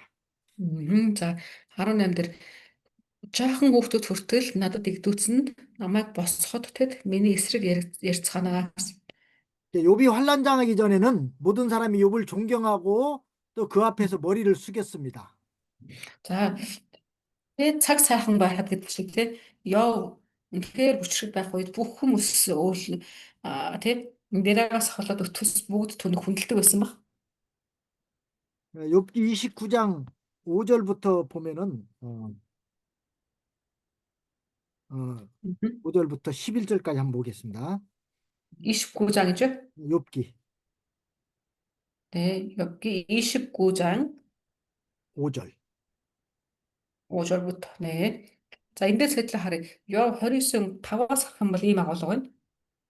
욥이 이제 고난 당하기 전에 상태를 이제 말한 거예요. 그때는 전능자가 오히려 나와 함께 계셨으며 나의 자네들이 나를 둘러주셨으며 포터가 내 발자취를 씻기며 반석이 나를 위하여 기름 시내를 흘려내었으며 그때는 내가 나가서 성문에 이르기도 하며 내 자리를 거리에 베풀기도 하였느니라. 나를 보고 소년들은 숨으며 노인들은 일어나서 서며 방백들은 말을 참고 손으로 입을 가리우며 귀인들은 소리를 그마니 그 혀가 입천장에 붙었었느니라. 귀가 들은즉 나를 위하여 축복하고 눈이 본즉 나를 위하여 증거했나니. Мгм. За энэ дээр 5-аас 11 дээр ингэж байна. Энийг одоо миний уншиж байгаа энэ агуулга болохоор ёо урд нь ямар байсан талаар ярьж байна. За ингэж байна. Төгс өчид нэг нь надтай хамт байсан тэр үед төрсөн хүүхдүүдээрээ би хүрээлүүлж байлаа. Алхам минь цөцгийгөр булхагдаж хад чулуун надад тос цутгадаг байлаа. Хотын гулдан хаалга уруу гарч очих тэр үед хуран цугладаг талбай дээр суудлаа эзлэх тэр цагт өсвөр залуус намайг хараад нуугддаг байлаа. Өвгөд нь хүртэл миний өмнө босоод зогсдог байлаа. Ноёд алгаар амаа тагласан мэт үг яриагаа зогсоодог, дээдсүүд хилээд тагнаандаа наалдуулсан мэт дуугаар хураадаг байлаа. Чих бүр намайг сонсоод юрөөн ярьдаг байсан. Нүд бүр намайг хараад магтан гэрчилдэг байсан гэсэн. 그러니까 욥이 환난 당하기 전에는 모든 사람들이 이렇게 다 욥을 존경하고 또 그 앞에 머리를 숙였다는 것입니다. Эндээс харах юм бол гарч байгаа зү асуудалд ороог байхад үү тий ёо тий одоо тэр ташуур ирээгүй байх үед ёо ямар өснийг хэтлээ харж байна тий үнэхээр одоо хүндлэл гэдэг зүйлийг дээд сүртэл ингэ хүндэлдэг байсан. 근데 지금 욥이 재난을 당하고 몸에 악창까지 났을 때는 심지어 어린아이들까지도 그를 조롱하고 업신여겼다는 겁니다. Гэтэ өнөөдрийн хэдүүлээ агуулгыг харах юм бол юу вэ бүр дээдэс бүхэл шившнэр нь хүртэл дуудсан ч сонсохгүй нэлэх хүүхдүүд хүртэл яана гэсэн бэ игдүүцнэ гэж тий. 사실 어린아이들은 그 어른들을 존경해야 되는데 도리어 지금 업신여기고 조롱하고 있는 것입니다. Одоо энэ дээр 18 дээр харах юм бол ялангуяа жаахан хүүхдэд хүртэл түүний игдүү эцгэж босоо зогсоход нь түүний эсрэг ялдаг гэж тийм. Уул нь ахмад хүмүүсийн өмнө яах ёстой вэ? Ялах хүүхдүүд чинь танихгүй хүн байсан ч гэсэндээ дуугаа хүндлэх ёстой шүү дээ тийм. 네, 이러한 행동은 상대방에게 아주 큰 고통을 주는 무서운 죄악입니다. Тэгээ иймэрхүү одоо хүмүүсийн хандлагууд нь тэг үл тоосон тэг доош нь нисэн ийм хандлагууд нь нөгөө хүмүүстэй бас яадаг вэ? Зовлон өгдөг. 그러나 욥은 그것까지도 잘 참았습니다. Гэхдээ тэр одоо энэ өнөөдөр байдлаар харах юм бол Йов яасан бэ? Ингэсэн ч гэсэндээ ингээ маш сайн төвчсөн гэж. 그다음에 19절 말씀 봅니다. 19-ыг харах юм бол 나의 가까운 친구들이 나를 미워하며 나의 사랑하는 사람들이 돌이켜 나의 대적이 되었구나. 19 дээр гэсэн бүх ихтгэлд андууд минь намайг үзэн ядаж миний хайрлаж байдаг хүмүүс ч миний эсрэг эргэжээ гэсэн.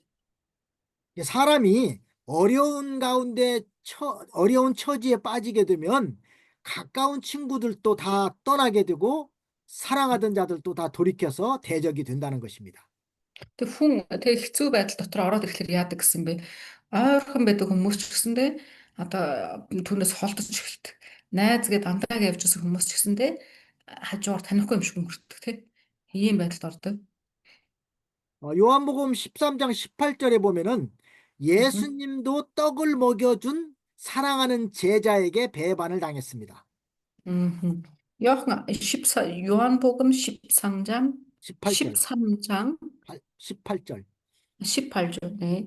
Йохан 13-ын 18-ыг харахад бол энэ дээрээс юу гэхээр эзэн Иесус ч гэсэндээ талах өгчөөс хүндээ одоо тийм а, уралт хүнээс уралтыг мэдэрсэн байдаг тийм. 거기 말씀 한번 읽어보면요. 내가 너희를 다 네. 가리켜 말하는 것이 아니라 내가 나의 택한 자들이 누구인지 알미라. 그러나 내 떡을 먹는 자가 내 발꿈치를 들었다 한 성경을 응하게 하려는 것이니라. Мгм. За энийг уншвал ингэж байна. Би та нарын бүгдийн чинь тухай яриагүй. Ямарыг нь сонгосноо би мэднэ. Харин энэ нь миний талхыг идэж байсан нэгэн нь миний эсрэг өсгийгөө өргөвөө гэсэн бичвэр биелэгдэхийн тулд юм аа гэсэн. 욥은 가장 가까운 자들이 자기에게 원수가 된 것이 아주 큰 괴로움인 것을 여기서 발표하고 있는 것입니다. За энэ дээр харах юм бол Йов хамгийн одоо өөр хөнөөд ойрхон мэдрэгдэжсэн тэр хүмүүсийн үрдэл одоо өөрлөө нь өсгийгөө харуулсан гэж хэлж байгаа тийм. 이 가까운 자들이 이렇게 하는 것은 오히려 원수되었던 자들이 핍박하는 것보다도 더 괴로운 일이라는 것입니다. Мгм. Тэгээ ер нь бол хүнд одоо тэг танихгүй хүмүүс хурч ирээд олон юм ярих таньдаг хүн санаандгүй санаанд оронгүй үйлдэл гаргаж нүрэ буруулах хоёрын аль нь хэцүү тусдаг үлээ.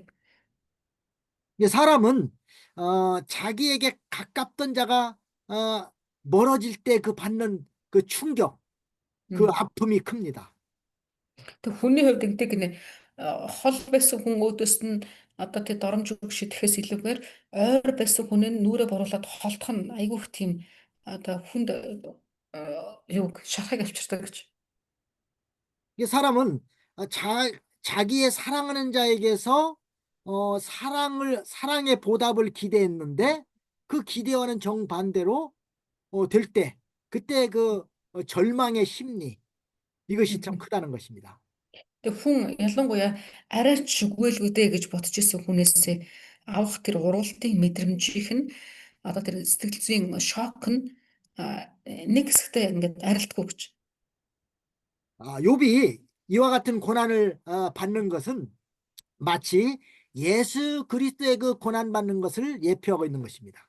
Тэгээ эндээс харах юм бол хэдүүлээ тэг Йовын одоо тэр энэ авж байгаа уруултуудын энэ уруултууд нь болохоор хожим эзэн Иесус ч гэсэн бас яг хурц ирэхдээ ийм хүндлэлийг авч ирсэн ийм уруултыг авна гэдгийг одоо урьдчилсан дүр төрх гэж харж болно.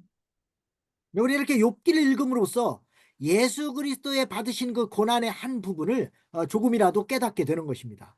Хэдүүлээ эндээс харах юм бол ялангуяа Иоанн өмнөөс харахтаа Иесусийн одоо тэр эдлэх зовлонгуудын нэг хэсгийг ч гэсэн ядаж эндээс бид нэг одоо юу гэх юм, харьцуулах мэдрэх боломжтой. 그다음 20절 말씀을 보겠습니다. За 내, тэгэхээр 20-ыг харъя. 내 피부와 살이 뼈에 붙었고 남은 것은 겨우 이껍풀 뿐이로구나. 그랬어요. За 20 дээр ингэсэн. Яс минь арьс махтайгаа наалдаж би шүднийхээ буйлтай л үлдлээ гэсэн. 이제 욥이 병으로 인해서 이렇게 피부와 살이 마치 그 뼈에 붙을 정도로 비참하게 되었다는 것입니다. Өөрөөр хэлэх юм бол түүний одоо бие махбодын байдал ихээр их ядарсан, эцсэн бэ гэдэг эндээс харж болно тий.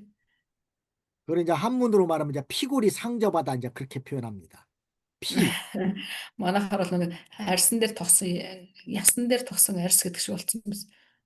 어, Нохойны 3 билүү 3 билүү тэр шиг. Ямааны 몽골 3 нохойг ямааны 3 гэдэг шиг. 몽골도 한문을 배우나요? 한자 없어요. 없어요? 근데 우리 한국은 이제 그 중국의 영향을 많이 받았기 때문에 한문을 이제 자주 표현을 하고 쓰는데 피라는 건 음, 이제 가죽을 말하는 가죽피, 골이라는 건 음, 뼈를 말하는 뼈골, 근데 음, 상이라는 건 서로, 근데 접이라는 음, 건 붙었다 그런 뜻이거든요. 그래서 피골이 상접 음. 이렇게 말. Аха. Тэгээ Солонгост болохоор тэрийг юу гэж хэлдэг гэхээр арьс мах нь хавраад гэж хэлдэг гинэ. 그러다 보니까 이꺼풀밖에 없다고 그랬습니다. 이꺼풀. Өөрөөр хэлэх юм бол эндээс гисэн тэгсэн тийм ээ. Бүр ингэ наалтцсан гэж. Тэгээ бүр бөөлөл үлдсэн гэж. 이 악창으로 인해서 받는 고통과 또 가까운 모든 사람들의 배반으로 더욱더 고통이 이렇게 커서 마치 그 가죽이 뼈에다 이렇게 붙는 것처럼 이렇게 됐다는 것입니다. Мгм.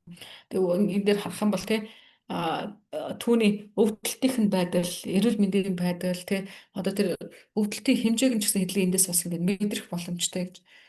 М. 그다음에 21절로 22절 한번 보겠습니다. За тэгэхээр 21, 22-ыг харъя. 나의 친구야 너희는 나를 불쌍히 여기라 하나님의 손이 나를 치셨구나 너희가 어찌하여 하나님처럼 나를 핍박하느냐 내 살을 먹고도 부족하냐. Мгм. За 21, 22 тийм ээ. Өрөвдөөч намайг өрөвдөөч найзууд та нар минь. Учир нь Бурхны мотор намайг цохив. Юунд та нар Бурхны адил намайг сүрдүүлж миний маханд цадахгүй байна вэ гэсэн. 욥은 자기가 하나님이 주신 고난을 받고 있으니까 불쌍히 여겨달라고 친구들에게 호소합니다. Тэгээ яав эн чинь найзууд руугаа хандаад хэлсэн тий. Та нар байтугай бурхан хүртэл намайг цогч байна. Тийм ч намайг ингээд жоохон тайван байл өрөвдөөч гэж хэлж. 이게 너희가 어찌하여 하나님처럼 나를 핍박하느냐고 그랬습니다. Бурхан хүртэл намайг цогч байгаа та нараас яагаад ингэж байгаа юм бэ гэдэг. 이게 욥은 하나님께서 핍박하기 때문에 핍박을 받고 있는데 그 친구들이 하나님의 위치에서 욥을 정죄하고 핍박하는 것이 과연 옳지 않다는 것입니다. Тэгээ хүн яав гэсэн тий. Бурхан өөрөө намайг цогч байгаа та нараас ингээд нэмэрлээд тий. Бурханы шүүлтийн ширээн дээр бас та нар суугаад над руу ингээд чичлээд ээж болохгүй гэж хэлсэн. 근데 욥은 하나님은 주권으로 욥을 핍박할 수 있지만 그 친구들은 그럴 수 없다는 것입니다. Тэгээ Юшуд утгаар бол за Бурханы хувьд болохоор өөрийг нь цохино гэдэг бол за тэр бол Бурханы эрх мэдлээ тий. Харин гэтэл найзууд нь ярьж та нар хүртэл ингэж болохгүй гэж ингэ хэлсэн. 이제 하나님이 욥을 핍박했다는 말은 하나님이 주시는 고난을 욥이 받고 있다는 뜻입니다. Мгм. Өөрөөр хэлэх юм бол одоо тэн дээр гэсэн тий Бурханы адил намайг сүрдүүллээ гэсэн Бурхан намайг сүрдүүлсэн гэдэг нь юу сүрдлээ. Бурхан намайг тий одоо Бурхан намайг сахилгажуулж штэ гэж хэлсэн. 또 그러고 그 내 살을 먹고도 부족하냐 이렇게 말했습니다. Тэгээ бас юу гэсэн блэ? Та нар бас миний махыг идэж байгаа хэрнээ чадахгүй байна уу гэж хэлсэн. 이 말은 이제 비유적인 표현인데 아주 험담이나 어떤 그 중상모략으로 정죄해서 괴롭게 하는 것을 말합니다. Өөрөөр хэлэх юм бол энэ яг нэг талаараа шууд одоо өөрийнх нь махнаас сулгаад идэх нэг асуудал биш шүү дээ. Зүйрлэл шүү дээ тийм ээ. Шууд утгаараа болохоор ингээд намайг шаналгаж байгаа хэрнээ тэр шаналлалт чинь тэр дахиад хангалтгүй байна гэж юу гэсэн үг болж. 근데 욥이 이 말을 한 것은 친구들이 비방해서 괴롭게 하고도 아직도 모자라서 계속 핍박하냐고 탄식하는 겁니다. Тэгээ одоо тэд нар яасан гэхээр юу яасан тийм ээ. Одоо яг ингэ шүүж байгаа, шүмжилж байгаа гэсэндээ тэд нар дахиад бодж өгүүлсэн шүүх гэсэн ийм хандлагатай байгаад байсан. Яваа найзууд нь. 근데 하나님이 하시는 일에 대해서 고난을 받고 있지만은 근데 친구들은 왜 그걸 가지고서 계속해서 핍박을 하고 있냐는 것입니다. Гэтэ Явын найзууд тэгвэл яахад ингээд нэг түүнийг шүмжлээд тий а, дахин дахин ээлжиж ирээд ингээд зовоогоод ирсэн юм болов. 그다음에 네 번째 대지로 23절에서 27절까지는 욥이 구속자가 오실 것과 구원을 믿음에 대해서입니다. За тэгэхээр дөрөвдүгээр сэдвээр орж ийн 23-аас 27 дугаар ишлэл байгаа. Яв тий хэн нэгэн аврагч ирэхийг ингээд тий зөвөөсөө хүсэмжилсэн гэсэн. 23절, 24절 한번 보겠습니다. 23, 24-ийг л харъя. 나의 말이 곧 기록되었으면 책에 쓰여졌으면 철필과 연으로 영영이 돌에 새겨졌으면 좋겠노라.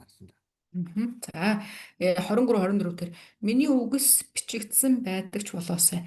Тэд номд буулгагддагч болоосай. Төмөр зорвол болон тугалгаар тэд хад чулуун дээр үрд мөнхөд сийлэгддэгч болоосай гэсэн.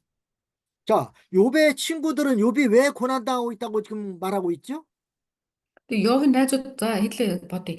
Йовын найзууд юу Йовыг яагаад ингэж зовлон адилаа гэж бодоод байгаа лээ. 욥이 죄 때문에 고난당하고 있다고 지금 계속해서 주장하고 있는 것입니다. Гимээс болоод байгаа л гэж бодож байгаа тий. 그러나 욥은 자신의 무죄함과 결백함이 이 책에 기록되거나 또 철필과 연으로 돌에 새겨져서 영원토록 후대에 전해지기를 원한 것입니다. Гэхдээ хин Йов яасан гэхээр энэ удаагийнх бол ингээд өнгөрч болно тий. Харин мөнхөд би ийм баймарг байна гэж хэлсэн. 이제 철필과 연으로 영영이 돌에 새겨졌으면 좋겠다 이렇게 말했는데 이거는 그 철필 뭐 쇠로 된 펜이죠. 이런 걸로 돌을 쪼아가지고서 거기다 이제 글을 새기는 것입니다. 돌에다가. Энэ дээр харах юм бол тэгээ түүний хэлж байгаа үгнүүд нь шийдэгдээсэ гэсэн тий. За юун дээр гэсэн бэ? Зоруул бас нөгөөт нь болохоор сэлэгдээсэ гэж хэлсэн. 왜 비석에 보면은 그 돌에다가 이렇게 글자를 써놨지 않습니까? Мгм. За хэвлээ харах юм бол одоо нэг ингээд дээр үеийн зүйлүүдээс харах дээр хад модон дээр бичсэн ингээд байдаг тий. 근데 참 몽골도 이렇게 비석을 세우나요? 돌로? 예. 그런 죽은 것들이 사람 많아요. 죽은 사람 무덤에다 이렇게 돌을 세워놓고 거기다 이제 아무개 누구 묘다 뭐 또 그 사람 업적까지 네네네. 적어놓고 다 해요? 예. 돌에다가. 예. 생년월일하고 죽은 날짜도 쓰고. 예, 그렇죠. 예. 우리도 이제 그 보면은 이제 유명한 사람일수록 큰 돌에다가 아주 멋있게 이렇게 다 새겨놓습니다. 그래요? 음. Тэгээ ийм гэдэг нь нөгөө хүмүүс өөрсдийгөө одоо үлдээдэг шүү дээ. Бичих зүйлүүдээ үлдээн, хийстэй зүйлүүдээ үлдээн. Гэсэн чи тэрэн дээр юу гэдэг гэхээр бас нөгөө нэг одоо нас орсон хүмүүс дээр бид нэр бас юун дээр нь шарилдаар нь ингээд нөгөө төмөр юу блэ бас юм чулуугаар бичдэг шүү дээ тийм ээ. Босгоод хөшөөшөө. 자, 그렇게 돌에다가 새겨놓으면은 몇백 년이 지나도 뭐 몇천 년이 지나도 없어지지 않고 그대로 있지 않습니까? Тэгээ ялангуяа чулуун дээр одоо сийлээд үлдээх юм бол тэр чинь хэдэн зуун жил, хэдэн мянган жилийн турш тэр байж л байдаг тий. Тэгээ эртний олдрууд ч гэсэн олддог шүү дээ тий. 이게 욥은 제가 하나님 앞에 무죄하고 결백하다는 것이 마치 이렇게 돌에다 이렇게 새겨놔서 좀 영원히 후대에 전해졌으면 좋겠다는 뜻으로 말한 것입니다. Аа. За тэгэхээр хин Йов яаж нэхлээр миний энэ агуулгууд те үнэхээр одоо үлдээд байлгагдж агаад хэдэн хоног юуны те үе үед маань мэддэгдээсэ гэдэг үүднээс бичсэн хэлсэн. 그다음에 또 그 철필로 이렇게 글자를 이렇게 새겨놓은 다음에 거기다 이렇게 납을 부어가서 더욱더 또렷하게 이렇게 보이게 하는 거. 이걸 이제 연으로 이제 했다고 하는 뜻입니다. За тэгэхээр тэр яасан бэ? Түүний байдлыг харах юм бол нэг жисэн юм гэх ташаа бомон хийж гисэн. 이게 비석 같은 데도 보면 이렇게 글자를 새겨놓고 거기다 납을 딱 부어놔가지고서는 글자를 또렷하게 보이도록 했다는 뜻이에요. 요 부요? 요 아니죠? 아, 그 비석에 이렇게 그 음. 철필로 여기 보면 철필과 연으로 영영이 돌에 새겨졌으면 좋겠노라 그랬잖아요. 그러니까 네. 철필로 이렇게 돌에다가 글씨를 새긴 다음에 거기다 이제 네네. 그 납을 붓게 되면 글자가 더 뚜렷하게 아, 보이게 맞아, 맞아. 아, 그렇죠, 그렇죠, 그렇죠, 그렇죠. 그러더라고. 음. За тэгэхээр тэр яадаг гэсэн гэхээр одоо тэр чинь тэр ингэж юу гэсэн тийм ээ. Яв яв юуслэ сэлэгдэж болоос гэсэн тийм. Сэлэгдэд ирсний дараа хүмүүс яадаг гэсэн нөгөө нэг альва зүйлийг ингэж жишээлбэл чулуугаар сэлчихэнгуудаа дээдлэлт нь ингээд нөгөө тодруулагч асуудаг шүү дээ. Тодруулагч асгангууд нөгөөх нь бичиг нийтлээ сайн тод хасан харагдаад ингэдэг шүү дээ тийм. 걔가 유명한 사람들 보면은 이렇게 큰 비석을 세워놓고 그 사람의 그 업적을 갖다가 돌에다 이렇게 다 새겨서 놓은 것들이 있습니다. Мгм. Тэгээ тэндээ харах юм бол яадаг гэхээр хүмүүс албаар одоо юу гэдгийг олон нийтэд харуулахын тулд тийм хадны сүг зураг шиг те иймэрхүү зургуудыг ч гэсэн хийгээд будаад нэг янзлсан тохиолдол байдаг тийм. 우리나라 같은 경우도 보면 그 지금은 중국 땅이지만은 거기에 광개토대왕 비라고 있어요. Мгм. За дээр Солонгос ч гэсэн одоо манай Монгол шиг юм янз бүр хөрөг зургууд бас байт юм байна. 이 광개토대왕이라는 분이 그 중국의 그 뭐 드넓은 영토를 많이 차지했었습니다. Мгм. За тэр хан 광개토 대왕. 광개토 우리나라 광개토 гэдэг нэг талаар. 고려 사람인데요. 네. Мгм. Дээр үжсэн алдартай хүмүүс бас өөрсдийнхөө одоо бичлэгүүдэд тэгж үлдээдэг гэсэн нэг өөрийнхөө бичсэн зүйлсүүдийг. 근데 우리나라 영토가 제일 넓었을 때가 Мгм. 광개토대왕이 그 중국의 그 많은 영토를 차지했을 때입니다. Мгм. 그게 Дээр үед бас ийм байсан. Солонгос ч бас ингээд үргэлжлээд ийм жижигхэн те манай улсыг бодох юм бол 13 дахин бага ийм байгаагүй юм байна л да. Дээр үед бас өргөн уудам газар нутгтай байсан ард юм биш үү? 뭐 마치 몽골로 따지면 이제 몽골의 그 징기스칸이 이제 많은 그 영토를 이렇게 어, 차지했던 것 같은 것입니다. Мгм. Өөрөөр хэлбэл дээр үед ингээд угаасаа газрууд олон л байсан шүү дээ тий. Солонгосод бас их тийм байсан юм байна. Бас өргөн уудам газар нутгтай байсан гэж. 그래서 그런 모든 역사적인 그 내용을 갖다가 그 돌에다가 이렇게 다 적어서 이렇게 세우는 비가 바로 중국에 있는 그 광개토 대왕비입니다. 음. За тэгэхээр 광 광대 그 이름이 좀 그 광이라고 발음할까요? 광개토라고 하는데 아, 광개토. 광개토 гэдэг хүн одоо тэр нэг ийм одоо юу гэдгийг түүхийг сීлээд хойч үеийнхэндээ үлдээсэн байдаг. 지금은 중국 땅에 있으니까 중국 사람들이 관리하고 있지만 그건 사실은 이제 우리나라 겁니다.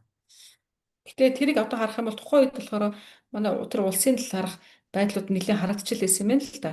Тэрэн дээр харахаар юу яадаг гэсэн гэнэ. Одоо харах юм бол нэг газар нутгийн жижигхэн болцсон. Дээр үеийн тухайн хүний одоо бичиж үлдээсэн тэр агуулгуудыг харах юм бол илүү нэг том өргөн уудам нутгтай байсан гэд нь харагддаг гэнэ. 이게 한때는 우리나라도 이렇게 상당히 많은 영토를 차지하고 있었지만은 지금은 음, 뭐 남록강 이쪽 한국 그 땅만 차지하고 있고 그 중에서도 또 반절이 갈라져서 북한과 음, 남한, 노트 코리아, 음. 사우트 코리아 이게 나눠져 있어요, 지금은요. Мгм. Тэгээ одоо ингээ харах юм бол дээр үед бол үнэхээр өргөн муудан байсан гинэ. Одоо харин яа ч гэхээр эн чинь юм өөрчлөгдөөд хуваагдаад зөндөө олон болсон байгаа дэж тийм ээ. Буй ядчил бидний мэдгээр яатсан байгаа лээ. Өмнөд хойд гээд хуваагдсан байх жишээ нь тий. Ингээ зөндөө олж хуваагдсан байгаа юм шүү. 그뭐 영토로 보면은 아주 지극히 작은 나라가 된 겁니다. Тэгээ одоо харах юм бол яг ингээ харахад маш тийм жижигхэн. Одоо бол маш жижигхэн ус болсон харагдаад байна шүү тийм ээ.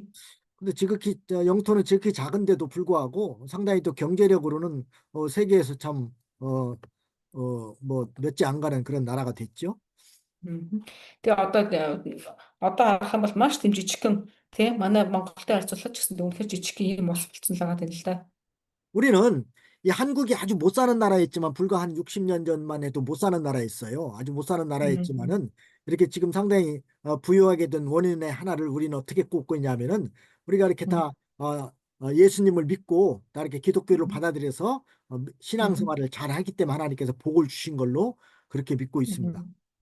Мгм. За тэгэхээр одоо тэр тухайн үеийг харах юм бол тэг үнэхээр жижигхэн болоод бүр ингэжсэн ч гэсэндээ яг цаг үеийнхээ явцаар харахаар бурхан энэ улсыг дахиж ингэ дуудаад өргөдөөс тэг юусэн байхаа гэж одоо боддгоо. 그러니까 전 세계적으로 보더라도 뭐 다 그런 건 아니겠지만은 그래도 음, 예수 그리스도를 믿는 그 기독교 국가가 보통 대개는 다 선진국이고 음. 잘 살아요. 예. Мгм. Одоо гэтэл ингээ харах юм бол яадаг гэхээр тухайн үед бол мэдхгүй боловч яг Христээр ирсэн эзэн бурхны тэр хүмүүсийг харах юм бол те эзэн итгэдэг улсуудыг харах юм бол маш тийм ингээд өргөн удам өргөжсөн те ийм байдаг. 그리고 개인적으로도 이렇게 예수님을 영접하고 믿는 가정이 그렇지 않은 가정보다 더 잘 삽니다.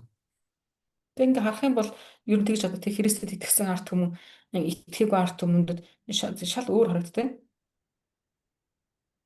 그다음에 25절 말씀을 보겠습니다. За адилхан 20 за 25 дахь юу үзье? 25 дахь ишлэг харъя.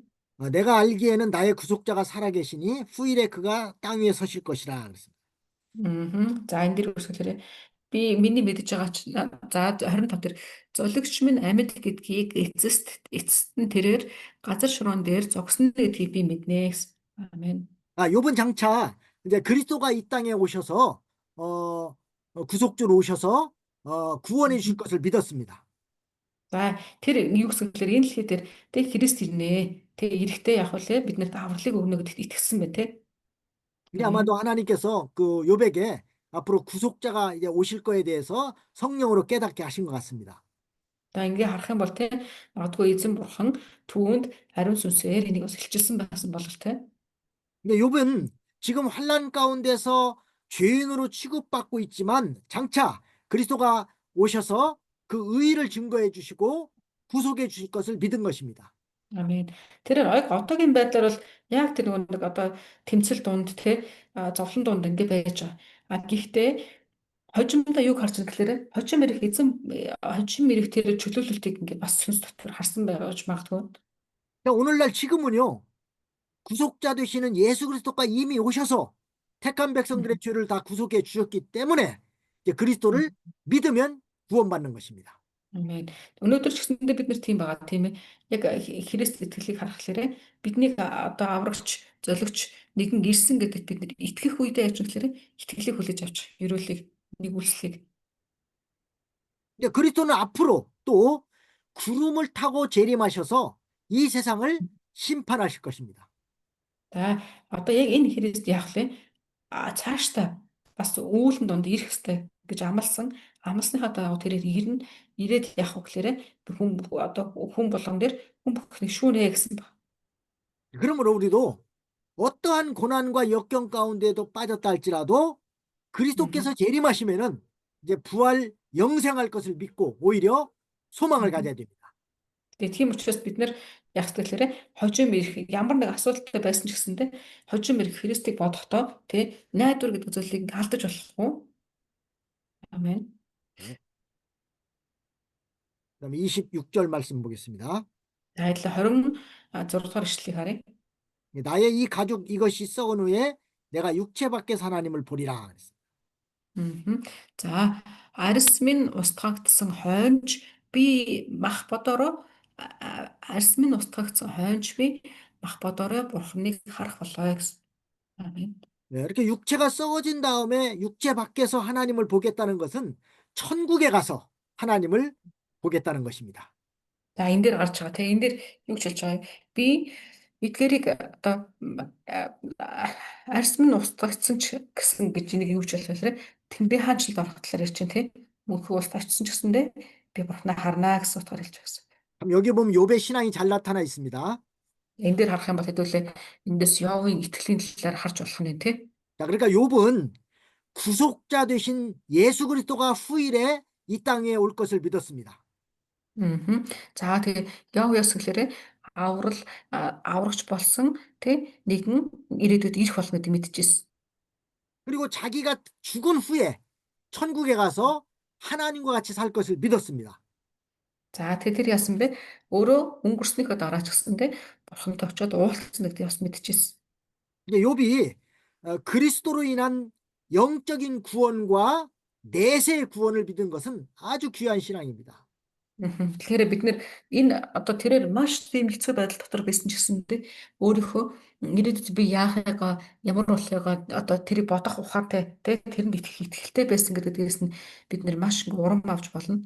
근데 욥이 이 믿음과 소망으로 환난 가운데서도 잘 참고 이겼습니다. За тэгэхээр энэ итгэл дотор яаж юм гэхээр тэрээр одоо тэр юун дотор зовлон дотор маш их төвчж чадсан гэж тийм. 자, 이것을 보면 내세에 대한 소망이 견고해야만 현재의 모든 환난을 잘 참고 이겨나갈 수 있다는 것입니다. Тэгээ бид нэр энийг одоо яг тэр бид нар ирээдүг рүү хандсан тийм найдвар байхад тусам хүн одоогийн одоо нөгөө нэг асуудлуудыг том болгож хардаггүй. 네, 내세의 소망을 굳게 가지시기 바랍니다. Тэгэхээр тааман ч гэсэндээ тийм ийм найдварыг болттой ингээ хараарай. 그다음에 27절 말씀 보겠습니다. За 27 дугаар ишлэгийг харъя. 내가 친히 그를 보리니 내 눈으로 그를 보기를 외인처럼 하지 않을 것이라 내 마음이 초급하구나.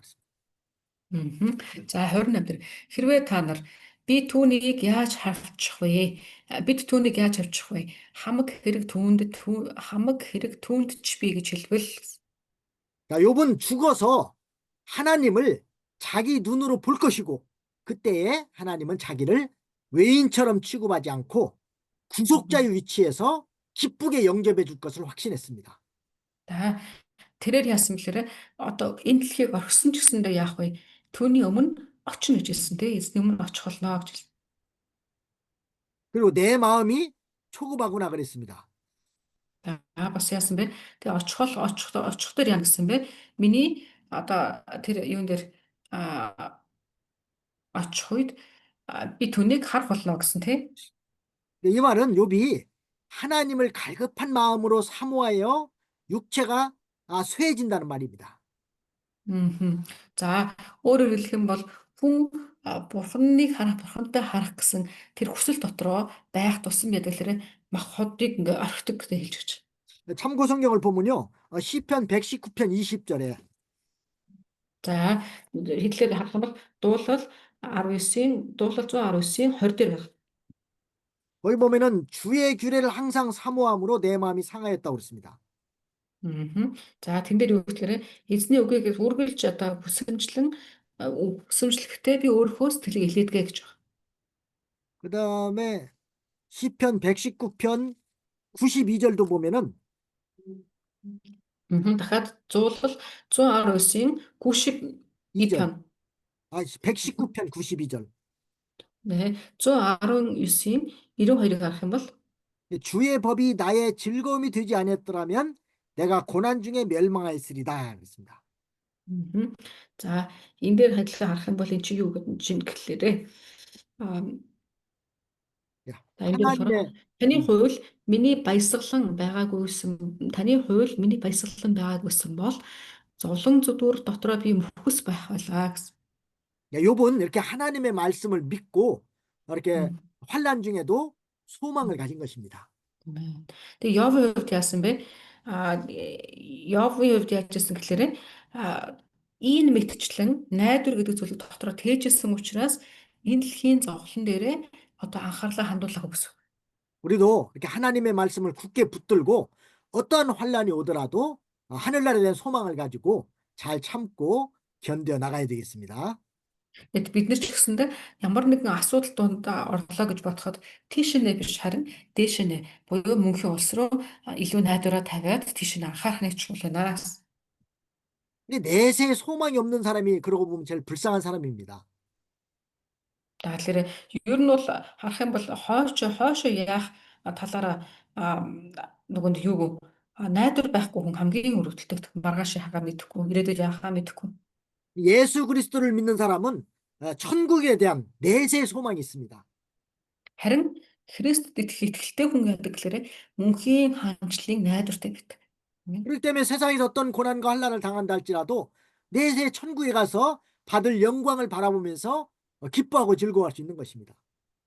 Тэгээ яадаг гэхээр тийм учраас дэлхийн найдваруудыг харахтаа үргэлж баярлаж одоо мөнхийн хаанчлалын найдварыг харахтаа баярлаж тэ энэ дэлхийн зүйлсийг тоохгүй амьдч чаддаг. 근데 지금의 삶이 좀 힘들더라도 우리는 주님을 생각함으로 또 내세를 바라봄으로 모든 고난을 잘 참고 이겨 나가야 되겠습니다. Тэгээ бид нар яг одоогийн байгаа одоо таны амьдралын асуудлууд бас байгаа шүү дээ. Тиймэрхүү зүйлсүүд ямар ч байхыг бид нар мэдэхгүй. Гэхдээ бид нэр нэг зүйлийг анхааруулах нь юу гэхээр танд ирээдүйрөө хандсан тий эзэн бурхад руу хандсан найдвар байх юм бол та заавал дийлж чадна гэсэн.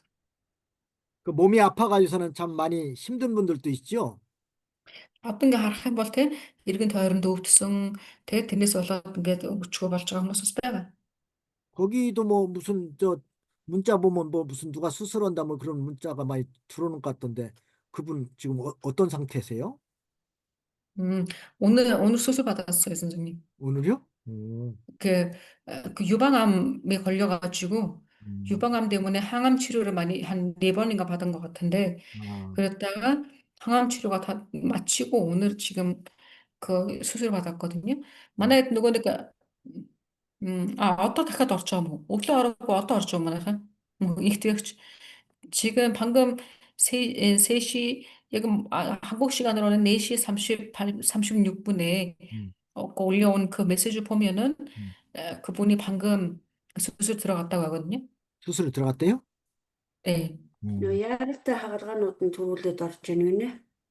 그러니까 아침부터 계속해서 지금 오늘 수술 받아야 하기 때문에 아침부터 기다렸었거든요. 8시부터. 근데 그래요. 대기 중이었다가 방금 들어갔대요. 예, 예, 예. 아유, 참 고생이 많으시군요. 예. 어쨌든 그래요. 참 세상에서는 이렇게 뭐 질병으로 인해서 또 여러 가지 참 환난으로 인해서 많은 고난을 당하지만은 우리는 내세 소망이 있는 자들이기 때문에 비록 세상에서는 고난을 당하더라도 하늘나라에서 하나님께 위로를 받고 또 상급을 받을 것을 바라보면서 잘 믿음으로 견뎌야 된다는 것입니다. За тэгээд хэдүүлээ тийм энэ дээр харах юм бол гарч хүмүүс тэг найдваргүй хүмүүс ч гэсэндээ найдварыг хайгаад явдаг. Гэтэ бидний хувьд болохоор чинь тийм олон асуудлууд байж магадгүй. Гэхдээ биднэрт найдах ёстой зүйл байна. Тийм хожим очих газар байж байна. Тэгээд ийм үедээ бид нар яах вэ? Харин ч бүр баярлаас талархаж тийм энэ амьдралд ингээд найдварыг түгээж амьдрах нь чухал байна. 날씨가 좀 추워지면요, 여기도 보면은 이제 환절기라고 그랬죠. 이제 가을에서 겨울로 넘어가는 환절기. 네. 날씨가 추워지면은 노인들이 돌아가신 분들이 좀 많이 나와요. 그래요? 환절기 때? 그렇죠. 그때 이제 음. 약하니까 돌아가시는 분들이 생겨요.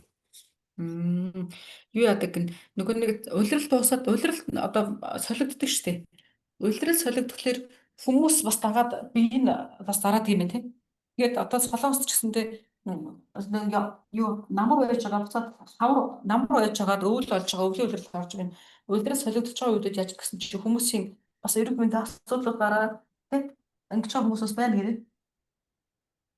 이게 얼마 전에도 우리 교인 중에 한 분이 96세 드신 분이 계셨는데 그분도 돌아가셨어요. 청년. Тэгээ нөгөө нэг улирал солигдохтой холбоотой ялангуяа настай хүмүүсийн өвд бол тийм.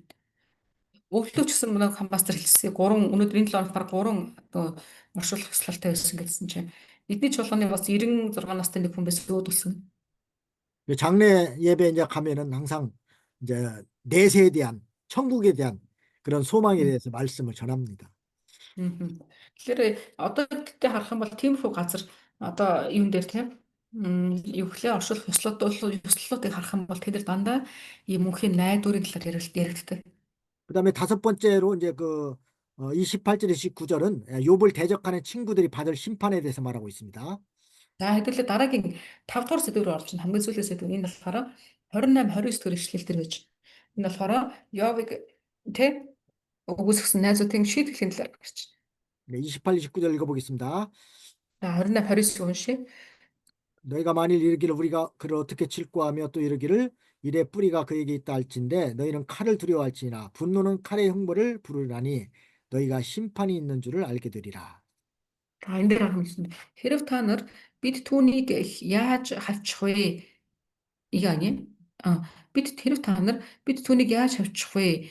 А яаж хавчих вэ? Хамаг хэрэг түүнд ч би гэж хэлбэл өөрсдийнхөө төлөө элднээс айцгаа. Учир нь хилэнц элдний шитгэлийг авчирдаг юм. Тэгээд та нар шүүлт би гэдгийг мэдэх юм аа. 네, 욥의 친구들이 계속해서 욥을 대적하기 때문에 그들에게 하나님의 심판이 있을 것을 경고했습니다. Одоо Йовын найзууд яасан бэлээ? Үргэлжид одоо Йов руу хандаатай чийстэй гэмш чийл буруу байгаа гэд ингээд хэлсэн тийм. 여기 너희가 많이 이르기를 우리가 그를 어떻게 칠꼬 이렇게 말했는데 여기 우리가 그를 어떻게 칠꼬란 말은 그 친구들이 욥을 어떻게 칠까 하고 계획한다는 것입니다. Мгм. Энэ дээр гарч ирдэг бид нэр хэрхэн одоо хэрхэн түүнийг харчих вэ гэдэг нь юу гэж юм тэгэхээр найзууд нь гэсэн яваар хандаад. 그리고 이 일의 뿌리가 그에게 있다 하는 말은 문제의 근원이 욥에게 있다는 뜻입니다. Тэр хамаг хэрэг түүнд чи би гэдэг нь үсэх тэгэхээр бүх асуудлын үндэс нь угаасаа Йов гэж бид нар харж ирсэн. 그러니까 욥이 이렇게 부끄러움을 당하는 그 원인이 욥 자신에게 있다는 뜻으로 말한 겁니다. Тэгээ өөрөөр хэлэх юм бол одоо тэр Йов одоо хамаг юм алдаад тэгээ үнэн юу гэдгийг тэр юутай юу хүн ичхүүртэй байцсан байгаа ийм байдал нь хинээс болж байгаа хэрэг зөвхөн Йовоос л болж байгаа штэ гэж бид нар тэгж үзсэн. 그래서 욥은 너희는 칼을 두려워할지니라 그렇게 말했습니다. Тэгээд гэхдээ харин Йов юу гэвэл та нар элднээс эмээгээрэй гэж хэлж байгаа. 이 말은 욥의 친구들이 합당하지 않는 말로 욥을 계속해서 핍박하며 괴롭히기 때문에 이제 그들에게 반드시 하나님의 심판이 올 것이라는 겁니다. Яагаад тэгэхээр тэдний хувьд болохоор ч нэг асуудал хаана байгааг ойлгохгүй хэрнээ өөр хөрөө дүгнээд байгаа те өөрсдөө хөрөө.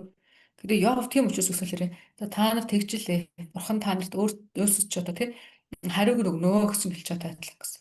네, 그러므로 하나님을 두려워하고 욥이 그에게 하나님을 두려워하라고 욥이 그에게 그들에게 경고한 것입니다. Тэгээд тийм учраас Йовд юу гэсэн бэ?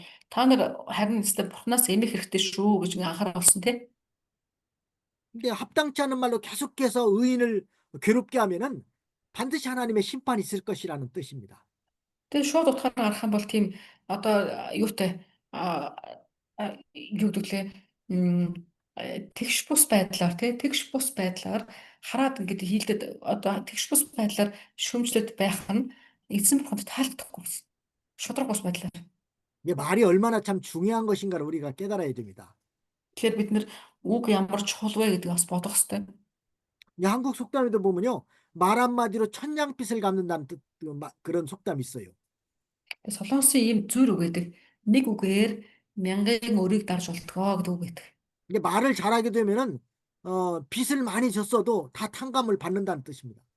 Тэгэхээр үг өөрөөр хэлэх юм бол үгээ зөв сонгож хэлэх юм бол бүр мянган лангийнхаа өрийг ч цайруулах боломжтой гэж. 네, 오늘은 여기까지 하겠습니다. За хэдүүлээ өнөөдөр энэ хүргээд дуусгая. 네, 잠깐 기도하고 마치겠습니다. Хамтдаа залбираад дуусгая. 하나님 아버지 감사합니다. Эзэн бурхан танд талархал өргөе. 우리가 욥기서를 통해서 욥의 귀한 신앙을 배우게 됐습니다. Эзэн минь бид Йовоор дамжуулаад түүний нандин итгэлийн талаар сурлаа. 어떠한 환난 가운데서도 어리석게 하나님을 원망하지 않았습니다. Эзэн минь Йов ямар ч асуудал байсан мунхаглаж тань руу гомдлоогүй. 끝까지 믿음을 잘 지킨 그 욥의 신앙을 우리도 본받기를 원합니다. Эзэн минь энэ Йовд гэсэн итгэлийн энэ сайхан үрийг бид нар бас өвлөх болтугай. 또한 내세 소망을 견고히 붙잡고 신앙생활하게 주시옵소서. Эзэн минь бид мөнхийн хаанчлалын мөнх амийн энэ найдвараас баттай зууран амьдрахад туслаач. 예수님의 이름으로 기도합니다. 아멘. Есүс нэрээр гуйж байна. Амен.